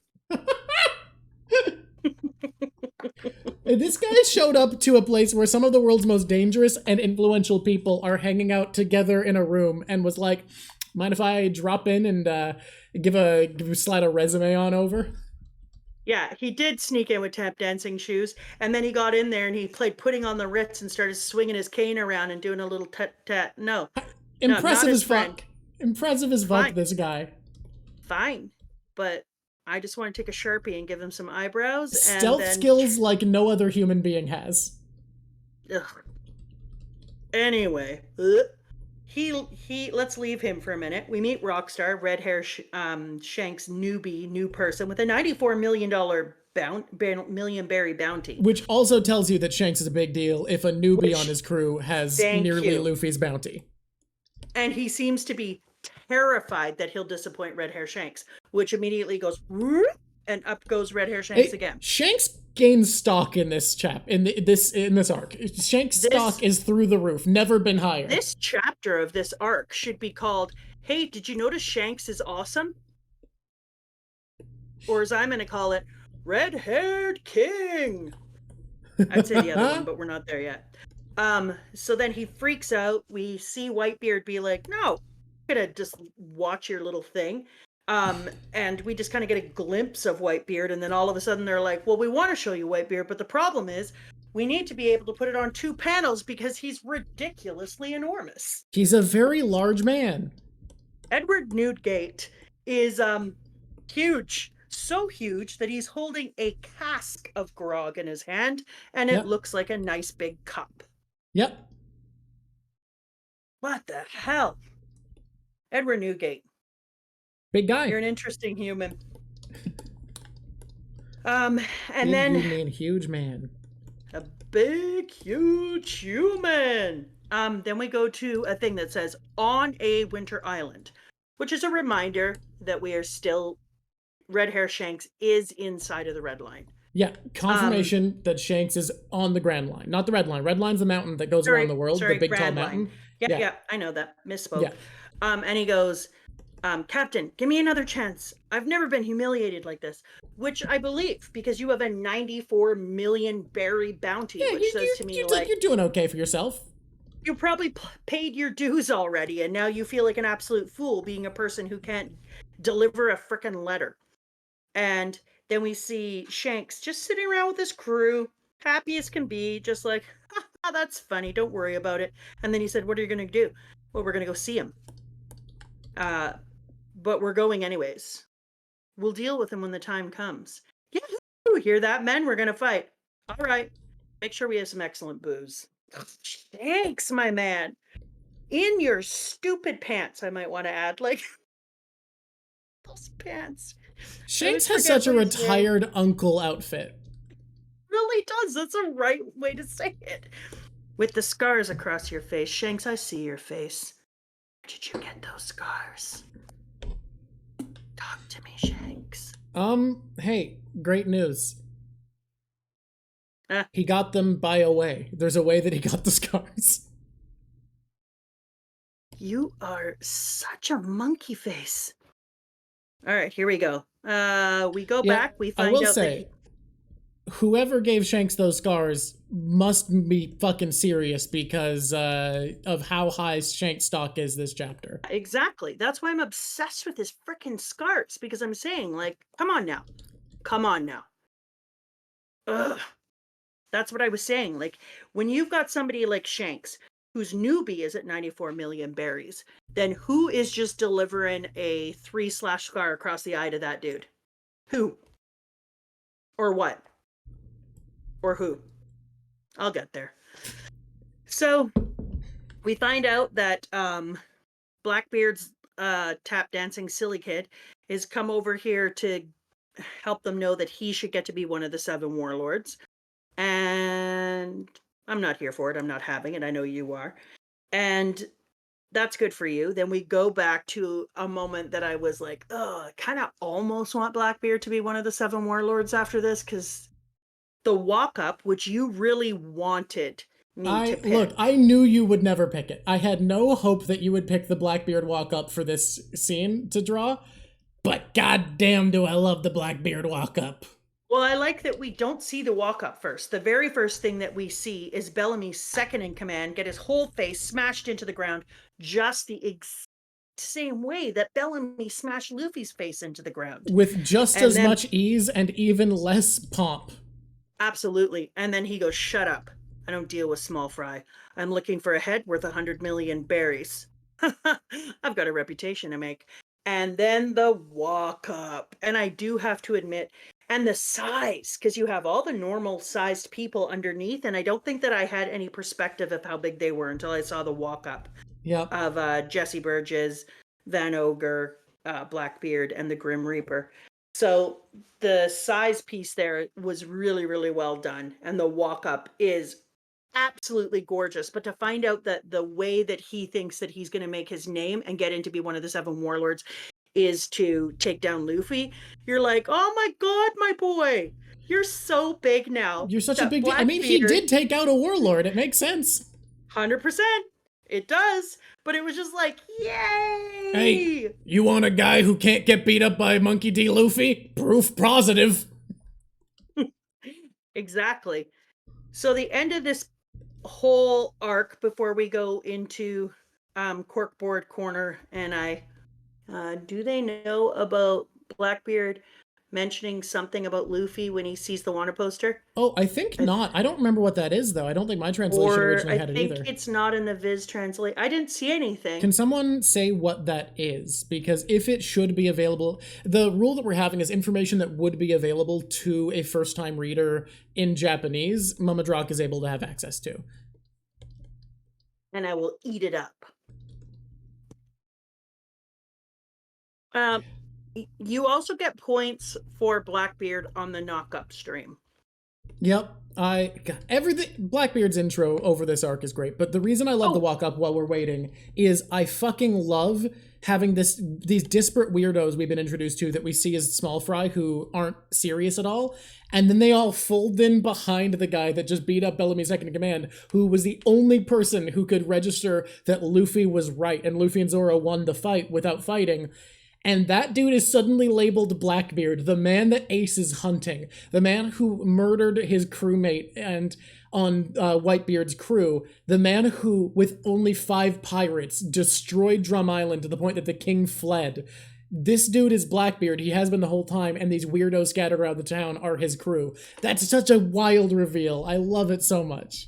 It's wild, but it's also absolutely falls within Blackbeard saying, like, good for you for not beating him up. You know, you really won that, because it falls in the same line. He's like, I'm not here to play and pump myself up for little people. That's not what I'm here for.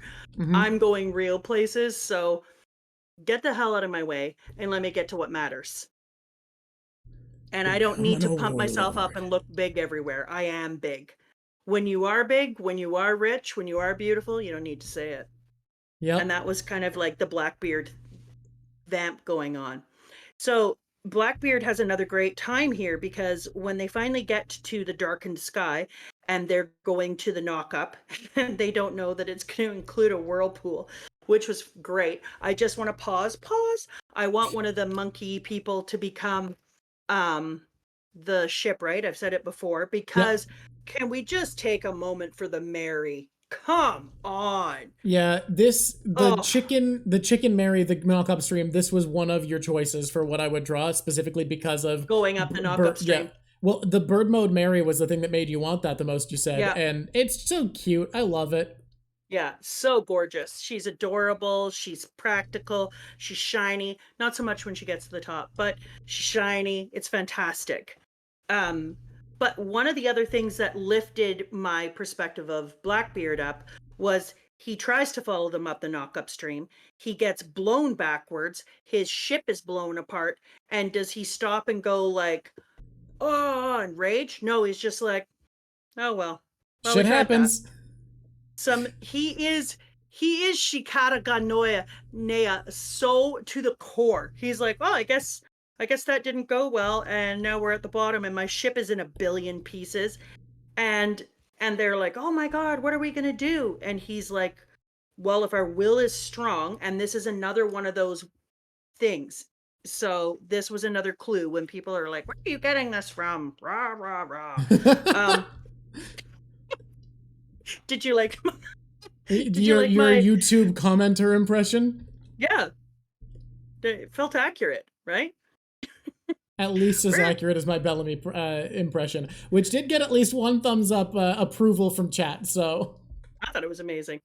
Where are you getting this information? You're a cheater. When he does this, he says, and let me just find it here. La, la, la. This is me finding things, and this is you just being like, yeah, okay, she's finding things. His crew gets upset for him and is like, now whatever are we going to do? And he's like, well, if our will is strong, then we will meet him again. And he's not even worried. But then I remembered that we've seen at least 3 times, and I think it's 4, but I might be wrong because I can't find all the different things. Here it is. If our will is strong, we'll meet them again. I told you so. All right. And then they just go off on their way, and we don't hear anything. Now, that is a moment where we've seen that time and again with people who have the D in their name. Mm-hmm. They talk about the will of D and the strength of the will of D. So when he says, if our will is strong, I was like, okay, I had a couple moments where I thought that you were a person of D heritage, but it is confirmed in this section because he gets a named card of Marshall D. Teach. But then it also connected me to some other things about Luffy afterwards with this will thing, and we're almost there. So we get to the top. Am I allowed to talk about how they don't pay? I'm just going to anyways. No, I just did it. No. You can save it for Skypiea. Okay, we're not going to talk about. We're not going to talk about cloud swimming. No. You're right. Let's go into some corkboard. Yeah, we got to get to the corkboard. It's already been 2 hours, and I feel like A corkboard might be a 1 hour project today. It's not going to be. It's going to be a half an hour, quick and dirty, in and out. That was my snap. Oh, what do you yeah, think? It is in the Viz translation, the thing we're talking about. I thought 30 million was a little low for a person of this ambition. That is something. It is corkboard time. Once again, people, it is time for the corner where the craziness comes out in the light. Corkboard corner. Wait, do you want to do our subscriber plug for YouTube first? Aren't you supposed to do it at the end? No, it's better to do it in the middle of the video, stat show. Okay, oof, the pressure. You wanted to make this one for aliens, right? You told me to remind you that the last one, you did one that was too human-centric. You needed one for aliens. You are right. I did feel bad about that. Here we go. Uh-huh. Hello there, aliens. If you almost said it. I gotta start again. People want to count you in again. Everybody count her in. Let's go, chat. Count me in. Let's go, count her in for the YouTube plug.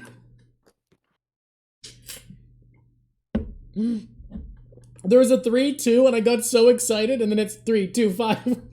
Are you an alien? Do you feel like this content speaks to you in your soul? Well, that might be because I'm also an alien. If you're feeling great alien goodness, take this moment to subscribe so that you can come along for the journey wherever we go. Who knows where we'll go? Well, everybody who's finished the series knows, but who knows where we'll go and what we'll find next. Press the subscribe button, then press the bell so you hear about everything. And also, if you click on the like, you're going to help people find us, and they should, because people can't find things as well as aliens. Incredible. Incroyable. Corkboard time. Corkboard. All right, where should we start? Good point. Let's all of us go back to the most important page in the entire world. Uh-huh. For now. Is this dragon? What? Okay, no, we're okay. Tell me where we're going. We are going to see the Council of Elders. True. So, the leaders of the world government. We're going all the way back. I want to say they are in 232 if you're following along. If you're playing the game at home. I thought they were in 234, but I don't know. If you're playing the game at home, I don't know where they are. we got so many cooking mamas in chat right now. Oh, I found them. I found them. They are 233. Thank you, chat. Okay. You rocked it out. We've done it. 233. Okay, so I was staring for, I don't know, a decade or so at the double spread of the Council of Elders. I had the idea that they were either called the stars or the planets. Yeah, I knew that they were super important. Yeah. And I told you all the different things it started to do. And as I was staring at the picture and trying to pull out little bits and pieces, I said to myself, what the frickin' hell is on the wall and behind them? And why is there so many of them? And then I was watching a YouTube video at the exact same time as you said that, and I was like, I think that's magic circles. Yeah. And then I was like, those are magic circles. And then I said, because we weren't sure, because I said, I'm looking at this second panel here, and I can't tell whether or not they intended that magic circle to be bent or not. And it turns out that in the original Japanese, it wasn't bent. They are right on the wall, and they just did kind of a lazy copy-paste to add an extra one when they changed the kanji doom into an English doom and opened up extra wall space. Yeah, so that worked out bad for them, but it worked out great for me. But because they were that way, it made me feel like they had power in them. So started to look up magic circles. And as I was doing that, I realized that magic circles are boundaries for reservoirs of concentrated powers. They're doorways for gods. They're about wholeness, perfection, and unity. They do the cycles of the season, protection, and they move clockwise like the sun in order to move through them. And then I went deeper into magic circle land because I know that, I said I was a witch and then I had to look up magic circle. Yeah. Like most witches do.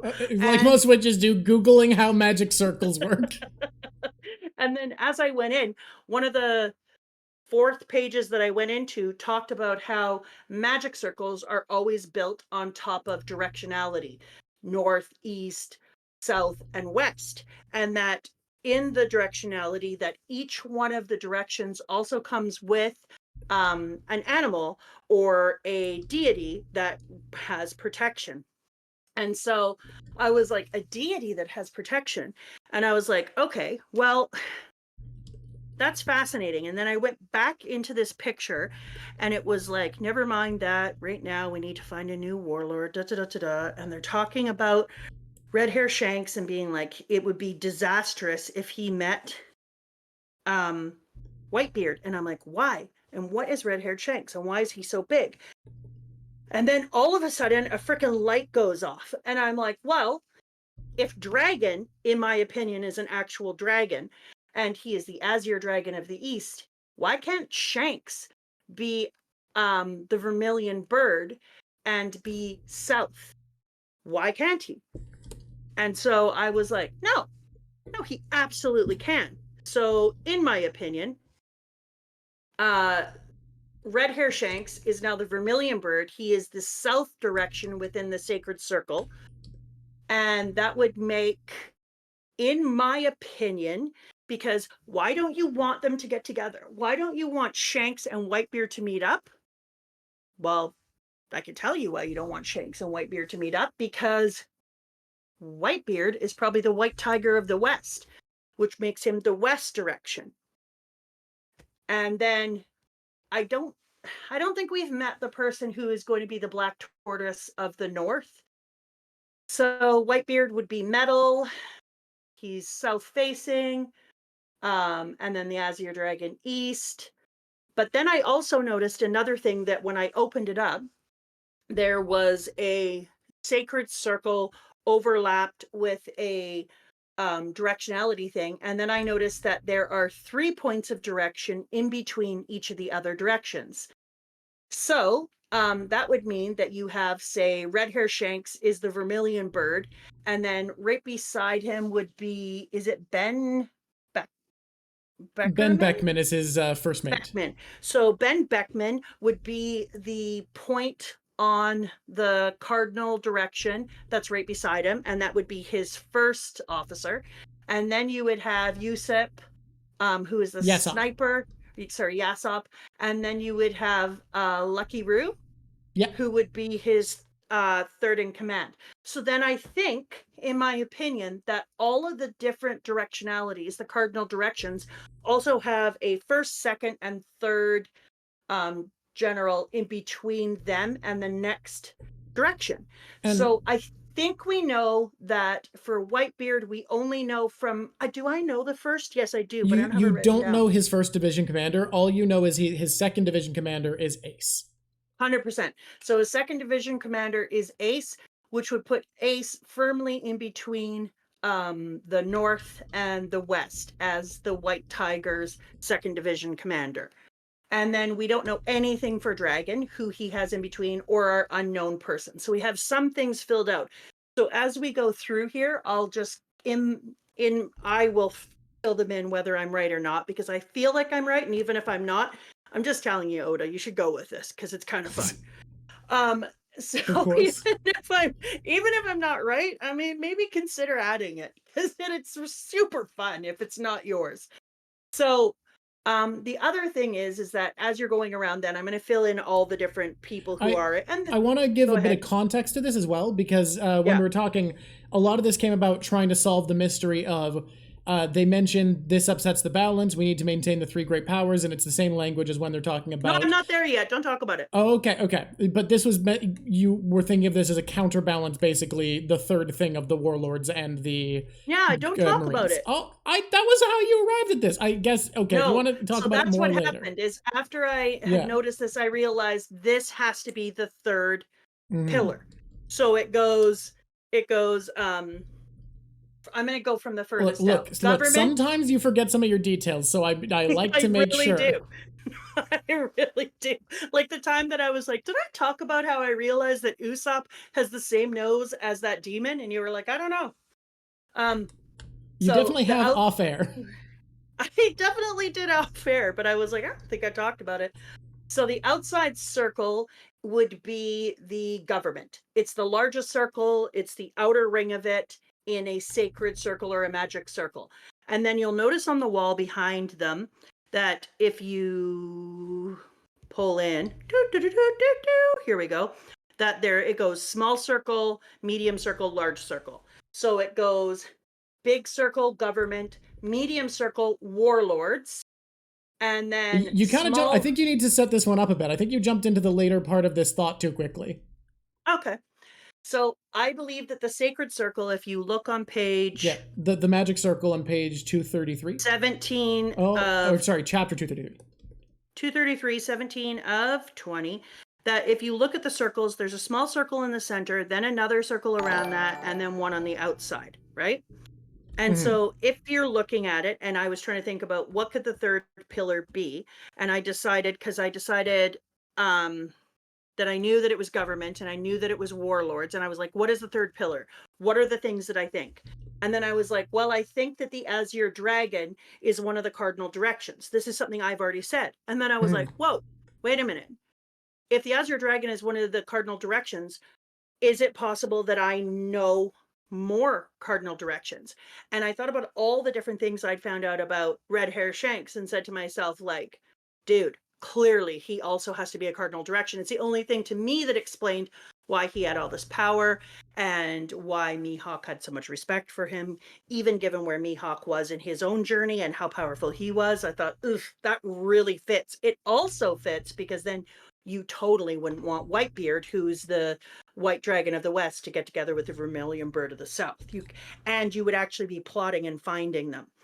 So when I looked at the circle in the background, the magic circle, and I decided that this was representative of their three pillars, I then found out that there is a center circle when you do directionality. Am I allowed to go there right now? Don't say what it is. Go right into it. That's the thing you brought up before, the idea that Okay. you think Luffy is don't a say fifth it. thing in Don't between. say it. Yeah. Well, okay, fine. Okay. So the center circle That's then stuff you would said be, before. No, but then this center circle is Luffy. And he would be the yellow dragon, which would represent Earth. And that would make him 100% all those times that I said that this image in which is one Arlong Park, where the sun is up behind him and he's standing in it, and I said it's almost like Luffy is the sun. And then there was the one in Alabasta when I was like, oh, look at this, Luffy is again right in front of the sun and the sun is coming up behind him like he is the sun. Then I was like, boom, center, yellow dragon, which is connected to Amaterasu, which makes Luffy the embodiment of the sun god, and a yellow dragon in the center of the directionality. And then I was like, oh, that makes perfect sense, because if that was true, you would have this happen. You would have the vermilion dragon of the south take care of Luffy when he was a little boy, watch out for him, be in the town with him, make sure that he was doing okay. And then he grows up, he goes off because the vermilion dragon can't stay there forever. The vermilion dragon the vermilion bird has things to do. And so he leaves and says to Luffy, like, no, I don't want you running around. Like, I've done all this work with you, but why are you so interested in being a pirate? And he leaves, and who protects him right as somebody's about to end his life? Boom, the Azure Dragon of the East comes in and is like, yeah, no, I don't think so. It also makes sense that the Azure Dragon then would be saying a pirate. Yeah, I like that, or that'll work. Why? Because the Azure Dragon is deciding whether or not this is the right direction for somebody who is going to grow up and be the yellow dragon at the center. Because I think that Luffy then, and I said it in the very beginning when we were in Logue Town, but now this pedal goes upping it. Okay. That Luffy is a reincarnation of Goldie Roger. All right, so we're committing to that as a prediction, as well as piles of other stuff in there. Like Luffy's the fifth thing I think we've already added to predictions. Luffy is the embodiment of the sun god we can add to predictions. That when the four directions are the fourth great power we're adding to predictions. That Shanks and Whitebeard are two of them. that dragon is one of them as well. So many. I And have to add so many things to predictions in this section. that Holy shit! that Ace is the second in command, and he's one of the directional points that we already know the directional points for. Red we're Hair putting Shanks. Yellow Dragon and Sun God as predictions. Both of those are predictions. So because also Amaterasu. So here we go. Izanagi, who is Yang, is one of the two first creators of Japan, with Izunami, the wife who dies in childbirth and one of their much later children, and she goes down into Yomi, which is the afterworld, and when Izanagi goes down there to get her back, she's apparently covered in maggots and she's all rotting, which isn't the way you want to see your loved one, and he freaks out. He escapes from Yomi, and when he comes up, he sticks a huge boulder in the way to block off the underworld from the upper world. And when he does that, he goes to a hot spring and washes his face as hard as he can and washes his body to cleanse himself, which became a thing in Shintoism, that before you go into a sacred site, you cleanse yourself in a hot spring. And so when he does that, out of his right eye is the first child that he brings into the world or births. And that's Amaterasu, or sorry, his left eye, born from his left eye, like Which Luffy. is where Luffy has his scar. Yeah. And then we have his second child. I have to pull it off my board. Here it is. His second child is Tsukiyomi, no Mikoto. Tsukinomi no Mikoto. And this is a moon god born out of his right eye. And which is interesting because one of the translations apparently that people have is Tsukiyo, which means moonlight at night, and mi, which means watching, which would explain why his second child is always looking down at the earth and watching everything that's going on. The sex is unknown for this one. Not that it matters, because I think they move the sexes around all the time. Yeah, because so you are whatever. predicting Luffy is representation of Amaterasu, who is female. Yeah, and I do think that Goldie Roger was there before. And so I got to kind of keep an eye out because they said this will be a dark figure, long hair, stoic, super green eyes, connected to the natural world and the cycles of nature, agriculture, and hunting. And then the third child was born out of his nose, as one is. Sometimes a normal way. Mythology always loves weird births. But then I looked it up after we talked, Druck, and it said that it is possible that Uzanami sent the moon god Tsukinomo to Earth, or sorry, not that one. Susanoo, the last born out of the nose, sent it up as a punishment to destroy all the work that was going on from Izanagi, because she was so pissed off to be left underground and have this thing put in there so that she couldn't escape death. And so Susanoo, who is third born from the nose, is in charge of the seas, storms, some agriculture, death, pestilence, disease, chaotic destruction, and is also revered because they are a guardian to the gateway of death. Okay, now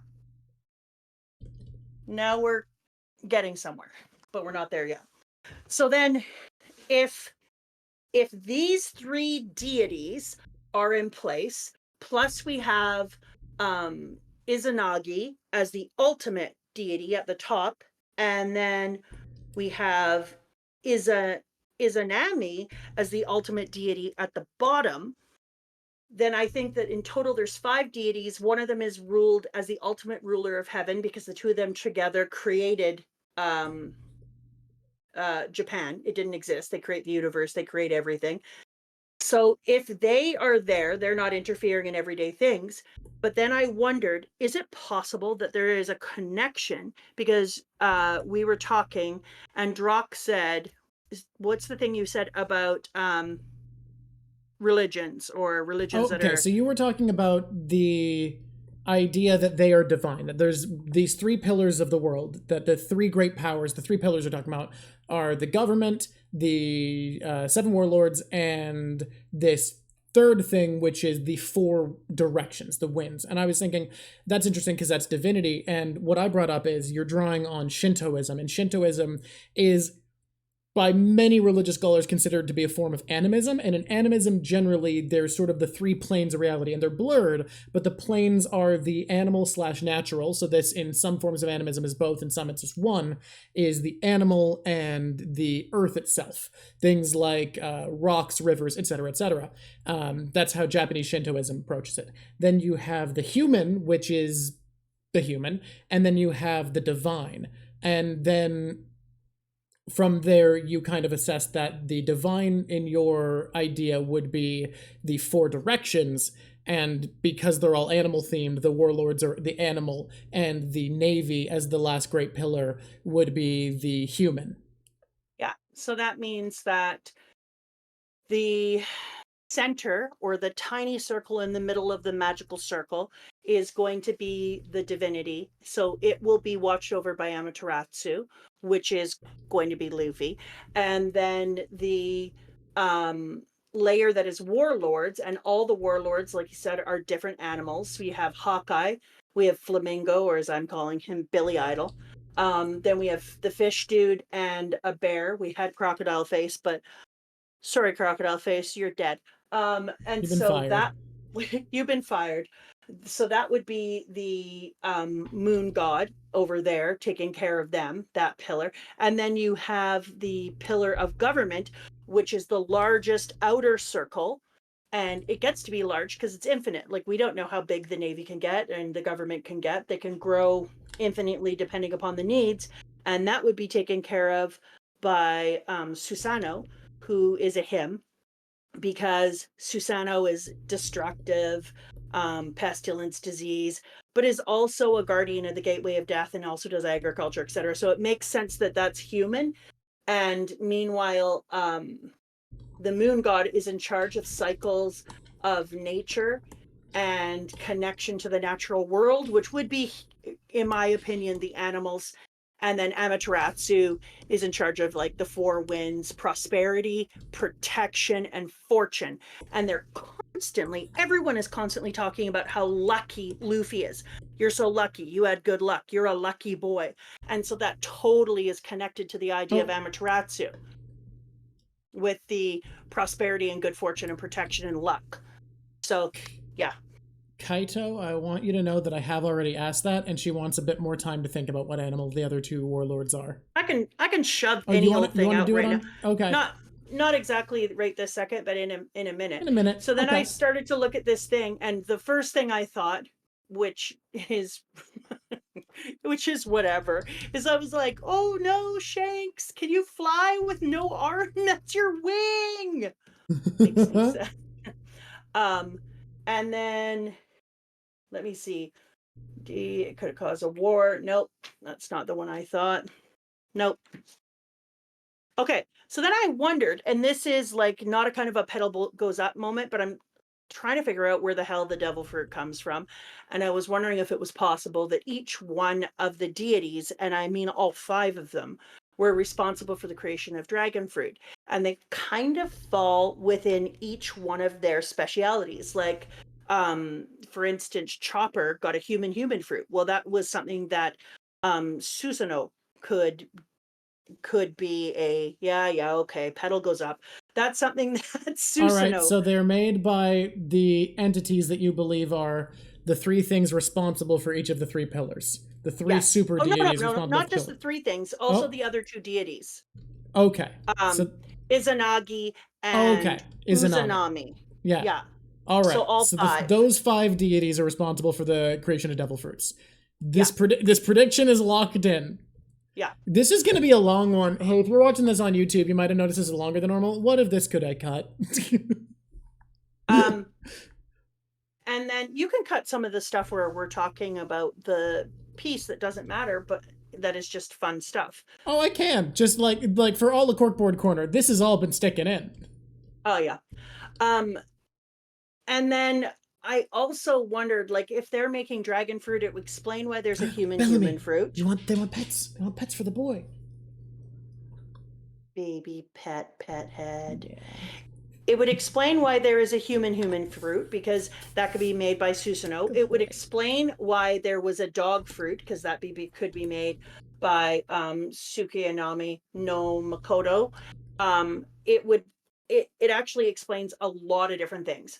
Also, Luffy being the reincarnation of something would explain why he's being guarded and taken care of.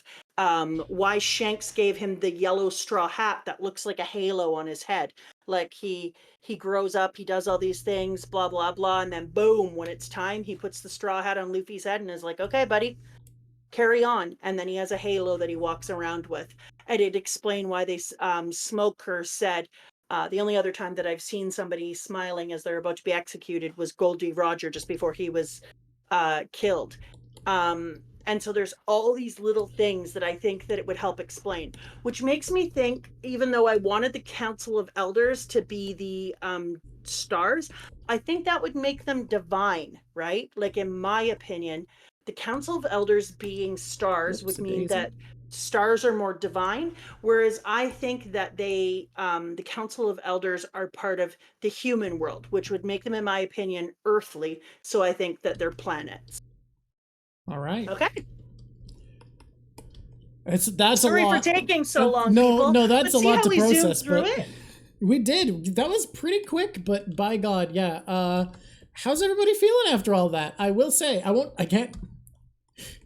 Don't look at chat when you watch this YouTube video at all. Kaito had to put them in emote. Yeah, I know you don't when you're talking corkboard because you're worried it'll affect your predictions. But Kaito had to switch them to emote only mode preemptively when you started talking at certain points. You guys can totally lay down chats though when I'm here, because I'm not looking at them when I'm talking. You watch the videos, Kaito. You're doing God's work. You might be, because what if I catch a glimpse and then I'll be like, da, da, da, da, da, da, da. Thank you for the tip. I mean, the entire reason you started talking about gods quite so much was because you saw someone say God Usopp. Usopp is our god. Yeah, Usopp is our god. To be fair to that person, lots of people said it. Lots of people said it. It was a frequent thing to be said, but that is what put you on the divine path originally. Yeah, now I am having this real problem. Because now... What's the problem? I think Usopp might have divinity. So people are asking what Susanoo is, Blackbeard, the government. I think that's something you're up in the air on. You don't want to commit to anything, right? It says, so who or what is Susanoo? Yeah, I don't have any damn idea who the moon would be or who Susanoo would be yet, but I'm really, those are like my not only pinned on my board, I have them in my treasure chest and I have them in my notepad. I'm like, okay, it's time to start looking out for these suckers because I know that I'm going to meet them now. And Blackbeard, I don't. What did we say about Whitebeard and where Blackbeard sat? All that's known is he was just someone on the crew, killed a crewmate. Killed a crewmate. We don't know if he had any other thing. Yeah. Okay, so now I don't know that. But what? Someone just pointing out if is there anything to the sun rising in the east and setting in the west, because Luffy, if you're comparing him to the sun, started his journey in the East Blue. Yeah, baby. There's something to that. That's not nothing. There is something that is going on my sticky note. Because where is that place? What was it? That Laugh place that I've decided is Laugh Town. Because it has to be, because it was Loke Town, blah, blah. All of them are something town. And I was like, I'm just being an idiot. Obviously, it's Laugh Town. So I'm going to put that. Where is that place? Is that place in the west? They said it's at the end of the Grand Line. And do we know if the end of the Grand Line is... I think because it would go to where Reverse Mountain is, it would be pretty close to all of the blues. Yeah, I'm talking about Raftel. Laughtown. Yeah. Because ours are Mama Drock L's. is convinced that it is Laughtown. Laughtown. We cannot convince her otherwise, nor should we try. Well, you did try, because that's what you do. Well, no. I initially said, okay, don't think too hard that it's concrete evidence that things are called town, because generally islands are not called town. The towns on the islands are. And you said no. And I said, bite me. And now, up on my board, I just wrote laugh and town. Yeah. Do you have a theory to what... oh, no, never mind. Yeah. So you have your Laughtown theory. This has been a lot. This has been a lot of theorizing. What do we... Like, I guess we'll just go to closing segments now? Oh, did I make 61 predictions? Not today, right? No. No, we're up to 61, though. Holy shit. Kaido just had to add so many more predictions. Let's go look at what she did. I think I misgendered Kaido in the past and used him, but I just saw Kaido the other day say, I am a woman, and so now... I always thought Kaido was a woman. Yeah, I misgendered Kaido in the past by accident. I'm pretty certain. I hope I explained it well. I'm sorry, humans. I went on such a little... Oh my god. Added today were fucking 12 new predictions. Good God. Well, no, I stand behind it. That's who I am. Sometimes I prediction. And I just want to put out there that there's sometimes when I don't have a lot of predictions because I don't believe some of these episodes are... Jaya is so dense with new information. The scope of the world absolutely broadens. And keep in mind, I didn't dig into any of the gold, and I didn't dig into... You didn't dig into the actual mystery that's been set up for you. You dug into a broader mystery. You ignored the primary mystery that's been set up for you to look at. First of all, I felt like it was a misdirection. Yeah. Second of all, I feel like every once in a while, Oda's like, hey, just a second. By the way, that moon there is not the moon that we use for watching the Earth. Just... Is your moon prettier? You just let me draw a moon. But that's not the one where my good friend Tsukiyomi no Mikito watches. Just let me draw the damn moon. Your moon is awesome. And I love the way that you have done these little aspects in the back. Like you have Blackbeard, and then you have Luffy, and you have Blackbeard smashing his other face, the second in command down, and Luffy taking down Bellamy, which is... It is one of the most cathartic moments in fiction. You're right, Blue Dragonfly. That is the really good point about this. There is so much movement in this picture. Yeah, it's interesting. I think I want to do more of these. It's more ambitious and I need to do thumbnailing ahead of time, but like doing a collage is a much more interesting challenge. And I think it's cool because you can't just guess what moment it is, because like this is 4 different panels put together. Yeah, you killed it. It's just amazing. Well, thank you. Yeah, this is, I think, one of my very favorite pictures you've ever done. Aw. I'm a big fan of this one. I like how it turned out. Should we do closing segments? Thank you, Mama. It was nuts. Like, thank you. I'm really glad that you had a good time. I felt bad because I never know if my things are just wildly weird and you're all like, yeah, that's whatever. But this is what I felt this time. And so that's what got on. I am going to... Oh, you have to pet the boy. We have to pet the boy. Boy, come here. Come here, buddy. People want you to get pets, my little guy. He's so tired. Who's a sleepy boy? Oh. Aw, thank you for all the compliments on the picture, guys. It's very ambitious to try to get this done in the time we give us, but luckily we always run late now, so... I don't schedule interviews after these anymore. I just... Either I'll work on a long-term project or I'll go eat something, because there's no way I'm going to be able to schedule an interview reliably after this. Yeah, what was interesting here is because of this one, like I really love to dig into history, and I would have liked to have got to spend a little more time looking up some historical relevance. Like I love that. But for this one, I was like, yeah, I don't have time for that. There's just too many pieces that I'm just stuck in now. It's so bizarrely dense for how short it is. It is. And so when I print out my pages, because I don't think that I have gotten to the depth of this yet. I think there's so much more in Jaya, and I'm just Well, I not mean, finding it yet. and I think Oda just hasn't given you all the tools to look at. Like, you're already noticing things that I think I don't know anyone else who's noticed these at this point. Like, But I think he's left more things out there, like I with the pillar the VOD will be information, available. and I think hi, what up, Francis? Yeah, I'm sorry. I went on a crazy rampage this time. It's probably better for your brain if you weren't here. People were like, "What the hell is she on about?"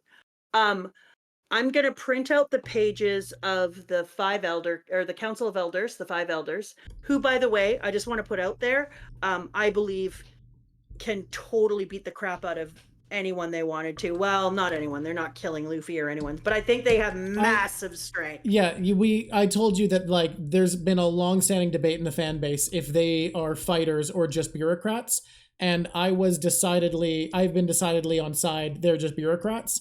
And because you say they're actually fighters, that might be enough for me to change what camp I reside in. I think they're totally fighters. After I took a look at them, just like the way that he's built their body, the fact that he's made Whitebeard be one of the strongest people on Earth, despite his age, he's getting intravenous, and yet he's going to get up and kick ass. I think that he really has given them old man strength, is what I like to. Thank you. What up, Francis? I think he's given them old man strength, and I think they could kick ass. I 100% agree. I do think, looking at them now, yeah, no, I think these fuckers are fighters. Okay, what do we usually do before we end the show? Okay, so I don't think we need to change top devil fruits because I don't think spring fruit is taking over. Oh no. Oh, who is picking that crap? So the spring fruit not gonna take anything's place, so I don't think we need to do devil fruits. MVPs of the arc is the big one. Okay. Oh yeah. I think MVPs. I feel like I know who should be number one. Like, favorite characters of the arc, I should say. Favorite character. I always wondered if we should do MVPs or favorite characters, but the thing is like they're not the same. I think right? but because I think you can put a bad guy with favorite, so I think it's more interesting that way. That's true. Especially something with Jaya where the combat's not as important. Because MVPs, Luffy. Luffy, Nami for navigation, Robin for finding a Southport. I don't know. I feel like favorites make sense for Jaya especially. Yeah, but I'm gonna go number one favorite. We're doing number one first. Now you made me feel people like want you to guess Doflamingo's devil fruit first before we do this. Oh, okay. So he has some sort of telekinesis because he's making people attack themselves. Okay. So I want to tell you, I cannot tell you what my assumption was because I came up with a guess very early on, stuck to it forever, and I was right. Whoa. Yeah. My initial first guess where I went, oh, I think Doflamingo does X, when we first saw him here, immediately I was right. I was just 100% right. I can't participate at all and tell you what the past was for me. I'm not right often enough that I can brag about it, but I can brag about this one. This one, I nailed it.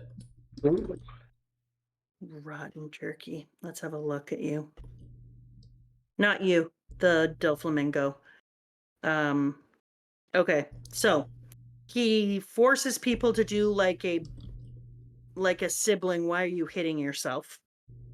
Yeah, okay. I'm not the only person who guessed it. Chat is confirming. That's good. Makes me look less like a liar. Hey, cut it out. So he ate the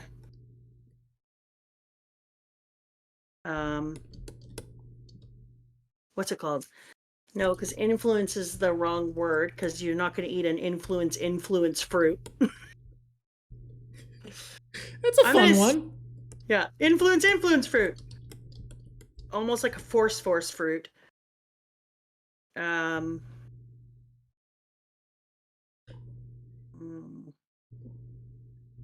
Yeah, no, I'm gonna just go with force fruit for now. The force fruit. Perfect. Yeah. Apparently, you also assumed Robin's fruit was telekinesis. This is not the first telekinesis. Well, look. He's moving people's fingers and forcing them to choke out other people. Yeah, fair enough. All right. Now we can move on to the favorite characters of Jaya. Well, it's a hard one for me. But number 2. Oh, wait, you didn't do number 1. Wait, are we doing number 2 first? Yeah. Number 2 is Blackbeard. Hell yes! My man getting the recognition he deserves! I can't lie, he was freaking awesome in this. It was good stuff. I'm not gonna lie. Even I wouldn't give him number 1 though in this arc. Are you gonna give it to the Council of Five Elders? No. Alright, I'm giving it to Luffy. I'm giving it to Luffy. This man delivered more catharsis in one panel than I have felt from entire stories. Yeah, no, for me, number 1, top of the charts, Luffy. He punched a face more deserving of fist than there has been in media. Oh, yeah, the German word. I hope that we have some German. Let me just take you aside. Hi there, listeners. I hope some of you were German, so you can enjoy me butcher this word. And the word is Backpfeifengesicht. And it means a face in need of a fist. And never has there been a face in need of a fist more than Bellamy. Speaking of Bellamy, they want you to pet the boy for... Yes, thank you, so Red Xena. Backpfeifengesicht. Backpfeifengesicht. I can't do that. Backpfeifengesicht. No, Backpfeifengesicht. Backpfeifengesicht. Okay, there we go. I don't know. It's very bad, and we're saying he is the most Backpfeifengesicht has ever been. I literally said that when I saw this, his face should be in the dictionary in Germany beside Backpfeifengesicht. Yeah. This is the most Backpfeifengesicht man who has ever existed. Yes. No, Luffy deserves number 1. Punching Bellamy is a moral victory for the human race. It's absolutely divine, is what it is.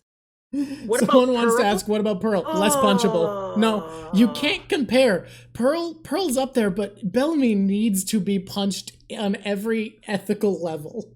But listen, Jan, I really appreciate that you understand that we should go back in time and repunch Pearl. Yeah, that's a good point. I mean, Bellamy first, but let's not give up hitting Pearl. Yeah, we don't have to choose. We can punch so many faces. Yeah. Luffy embodies the philosophy of the psychic nomad, a principle of being free from the boundaries of assumptions of the governments, meaning the proletariat is the owner of the means of violence, thus meaning he can punch as many faces as he damn well pleases. Okay, next on my list, number 3 is Nami, and I don't care what anyone says. She discovered how to sail up the Naka. Yeah, that's fair. And I think that was a kind of an amazing moment, and I think she gets undersold on it. Do I enjoy it as much as some of the other things? No. You know what? I'm making her 5. Fair enough. Sorry, Nami, you just slid down. Look, she's great, but you just heard yourself be like, do I enjoy it as much? And go, that's what this is. No, that's what this list is. The list is what I enjoy. Yeah. This... I saw this pedal goes up. The pedal goes up, and yes. Sovereign, I saw, I think it was yours or someone else with the same ideas YouTube comment, and I was like, oh god, I was so right to commit to this phrase about committing to phrases because someone else retroactively made it make sense, which is exactly what the phrase wanted. Exactly what the phrase wanted. Okay, number... Am I doing 3? I don't know. I guess we've done 1, 2, and 5. Number 4. It's the Council of Elders. Fair enough. I have to thank the royal. Do you have a particular favorite design among the Council of Elders? I think my favorite's either Rabbi or Samurai Gandhi. Oh, thank you. That's really sweet. My favorite of the elders? You betcha I do. That's really sweet. Thank you, Elong. Oh God, you're right. We haven't decided what chapters to end at. I was gonna research this. People, please go to the One Piece Spoilers Club. Start suggesting chapters and tell me what part that chapter is. I forgot to do this because I got preoccupied trying to thumbnail this drawing before the stream. Quick, people, quick! I need your help! Alright. For weird reasons, I really like the quiet dude who looks like sure, Sanji's uncle, whatever. What's the dude's name? 302 or 303? Who was the hot guy from that vampire show? What? Look. The hot guy from the vampire show, There's so many vampire shows. His family is in theater. It had the lead character's name was Suki. He was the hot vampire in it. Oh, True Blood, Bill. What's the name of the actor? The blonde one. Oh God, the Viking guy. Yeah. I do not remember the actor's name. Count Dracula. Okay, yeah. Anyways, that's what I think that the Sanji uncle elder looks like. Okay. Is the blonde one, the Viking-y one. Oh, it's gonna make me crazy. We'll get that down later. Oh no, 302 is the end of the arc. We need a halfway point. Somewhere that can be stopped at. Pet the boy. The boy, you get so many pets today. He's so sleepy. Okay, but my favorite one is the Buddha, or the Gandhi. Gandhi? Samurai Gandhi has such, like, presence. Yeah, right now I'm calling him the starving man. He's quite thin. Yeah. I mean, he is modeled after Gandhi. Yes, it's some Skarsgård. This person, Nickel, you're there. It's some Skarsgård. That's what the Sanji's uncle dude looks like. He looks like some sort of Skarsgård? Yeah, that dude. 100%. If you look at his face, you're going to see it now, guys, and you're not going to be able to unsee it. I'm telling you right now. All right. I'll take your word for it. Maybe he's what the world is waiting for an answer for. Maybe that's the dragon riddle solved. Alexander Skarsgård, is that his name? Apparently. Damn. Chat thinks so. You know what, Dragon? We've answered the question. The world is waiting for Alexander Skarsgård. What is the world waiting for? And then who asked the question? It'll be 2 parts, not 3, for sure. Yeah. Oh, 2050 is a weird split. They all know. Why don't you ask them where they think I'm asking for suggestions right now. I'm gonna check out our illustrious mod suggestion. Kaido had a suggestion in chat, and I want to go check it out because it's getting a lot of emote upvotes. People like it. Oh, okay, sweet. I don't get to see any of that stuff. That's the one that would be a 2050 or a 2046 split, which isn't great, but oh God, yeah, I get what you're saying, but I think it needs to be a bit later than that one. I should have done this ahead of time, but I forgot. Oh, 282 is so far, though. Is there really nothing in the middle? It's a very nice stopping point that won't leave Luffy on a hook? Are we killing Luffy? Luffy's got to get killed all the time. I forgot to say something. I forgot to make another prediction. Oh, what? Which prediction did we forget? I'm sorry, everyone. I forgot to predict that every single one of the people, I'm going to call them people, the divine people that are directions. White Tiger is Whitebeard. We don't know. The Black Tortoise, Azure Dragon is Dragon. The Vermilion Bird is Red Hair Shanks. The center is Luffy, and they are all related. Fuck it, this one's fun. I'm taking this suggestion. Thank you. Oh no, your name isn't showing up because my Discord's broken. Oh, your name won't show up because of my Discord. 259, I think, is the stopping point. I think I agree 253 is a better stopping point, but it's not quite far enough. It splits the labor too much. I think it's got to be 259. You're trying too hard to get an exact chapter when you know damn well that I play around with the ends. Yeah, I mean, you will, but it needs to be like an estimation of what we're going to talk about. I think 259 is as good of a splitting point as we're going to get. So, add to my predictions. Hey, it's you, Allery Intos. Add to my predictions so that it doesn't get missed that all of the divinity people on the cardinal directions, all the main ones, not the other ones, are related. Okay. You thought they were all the D clan, right? They're all Ds. All right. Now, one thing I want to do before we go here. And I also said that I think the D could stand for direction. Okay, we can. God, there's so many predictions.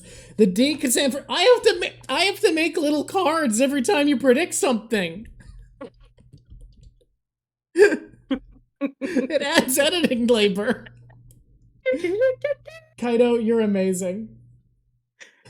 We could have a big party for everyone with all that Mama has cooked. Yep. Kaido, it helps a lot that you write them down. I think I still missed some in the video, but I get most of them. I forgot that I owed you what we agreed on is a gold star for a weird reason. Which is... What is it? You predicted that one of the emperors could control the weather. You predicted that... Or sorry, one of the warlords could control the weather. You predicted one of the warlords could move the earth. You predicted one of them could fly. Yeah. Crocodile can control the weather, but only in drying things out. He can't do... And creating sandstorms. He can't do like a lot of weather. He can fly, but as a sandstorm, which is flying but not flying. It's somewhere in between. And he can move the earth, but only insofar as creating chasms by disintegrating the ground and making sand, or by moving sand. And what we decided is all of those almost rights together will add up to you getting one gold star, because he does kind of 3 different things you predicted, but not fully. Yeah, 100%. Pets for boy. Pets for the boy, pets for the boy. Yeah, so that does add up to one gold star. In this moment, when I'm getting the gold star, I wanted to get into the edits. Well, don't forget Blackbeard pursuit of... Oh my god, you did predict Blackbeard would... Gold star, because you predict Blackbeard would pursue Luffy for some reason. I don't know why the fuck you said that. I don't know what made you think that. I just knew. He was going to hunt Luffy. Yeah, actually, Kaido has a suggestion. You can stop at 259 or 253. If you stop at 253 and you're like, this is a good stopping point, you can stop. Otherwise, read to 259. Done. 259. Okay.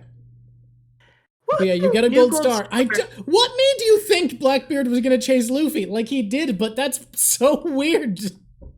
I don't know. It just felt like, when you meet someone and you're just like... But you hadn't even met Blackbeard. You'd only heard his name. Yeah, we heard him. We talked about him. He destroyed a town. There was 5 of them. It just felt like he was going to be like, you're not the greatest. I'm the greatest. I just felt like he was going to take him down, man. Which is funny, because that's not at all why he did it, but he did do it.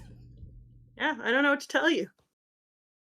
Will Mama drop watch G8? I can't see the thing because there's a thing in front of it. People want you to watch a particular filler arc, but I actually think that filler arc...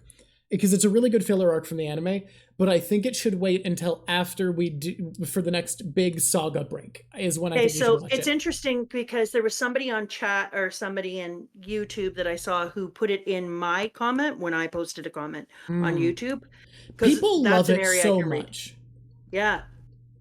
People are obsessed with everyone who does a read through watching G8 because we all have fond memories of it. I am in the minority where I'm like, it's not at all necessary. It's just kind of a fun time. It's truly whatever. I know, a horrid thing to say. I think because everyone wants you to watch it, you should watch it, but not until we do the next saga break. Okay. I adored this whole arc. It was delicious. I'm so glad you liked one of my favorite parts of the series as much as I did. And I think I have 3 pages from this one I'm going to print out that are going to go around the outside of my... Oh, show them some close-ups of the other ones. Okay. I mean, it makes sense that I can because... Because you can delete them later. Well, we're going to have the time-lapse going right now anyway, so the folks at home can't see this happen. I'll show you a close-up of the middle one, because the middle one is where all of this stems from. Well, that's where everything else came from, yeah. Yeah. Where I Here started we to be go. like, Here, oh. while you're doing your little outro, everybody can look at this. Okay. Thank you for subbing. That's awesome. Thank you.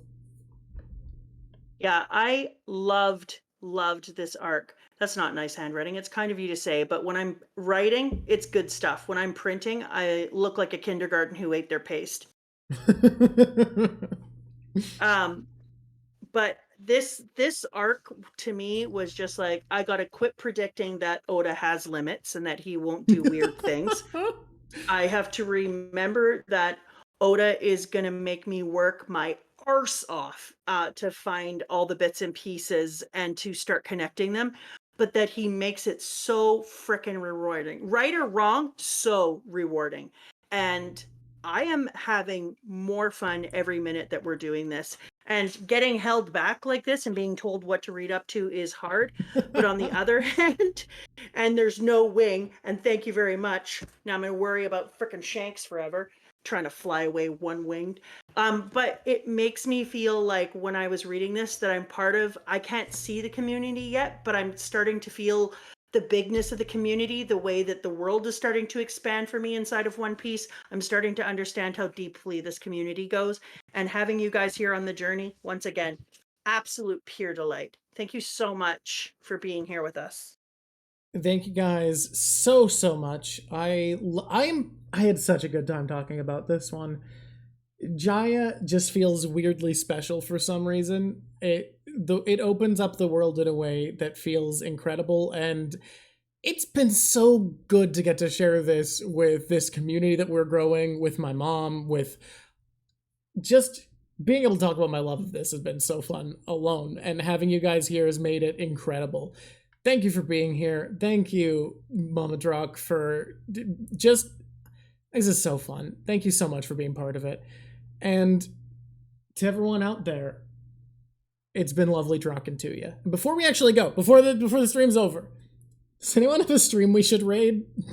I'm bad at finding streams to raid. Does anyone have a suggestion? I also have to point out that somebody said that's very Sephiroth of Shanks. Thanks a lot. Now I have Sephiroth's Bad Kid theme song in my head. Oh yeah, I used to play that all the time when I was a teen because it's so good. You've been forced to listen to it ad nauseum. So many times. It's so good, though. Yeah, does anyone have someone they like rating? Just choose a random. Nuxtaku? Sure, why not? Bye, everyone. So much fun. Rock it out. Let's do this. Bye, everybody. I love having you here. This is such a blast. Man, I really like how this one came out for art. Honestly. All right. Oh, bye for now, everybody. Woohoo! Oh, apparently Nuxtaku I spelt wrong. Oh no. Or are they not rating? Oh no. Oh no, the raid didn't work. Rate us anywhere else. I thought I spelled it right. Is Jaden Animations going? I love her. Let's raid her.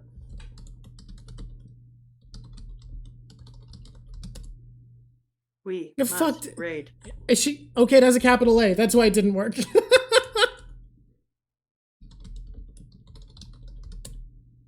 Fuck, that didn't work either? You and I need to practice Does it raiding have a dash? all on our own. Does it have an underscore? I would love to raid Jaden. I'm gonna look up the channel. She is live. Oh, there's no space. That's what it is. That's why I'm getting it wrong. One word. We're doing it. We're sending out. I'm being hit with my own confused face. Confused face. Fucking shit. All right. Goodbye, everybody. This has been a blast. That was so funny. That was amazing.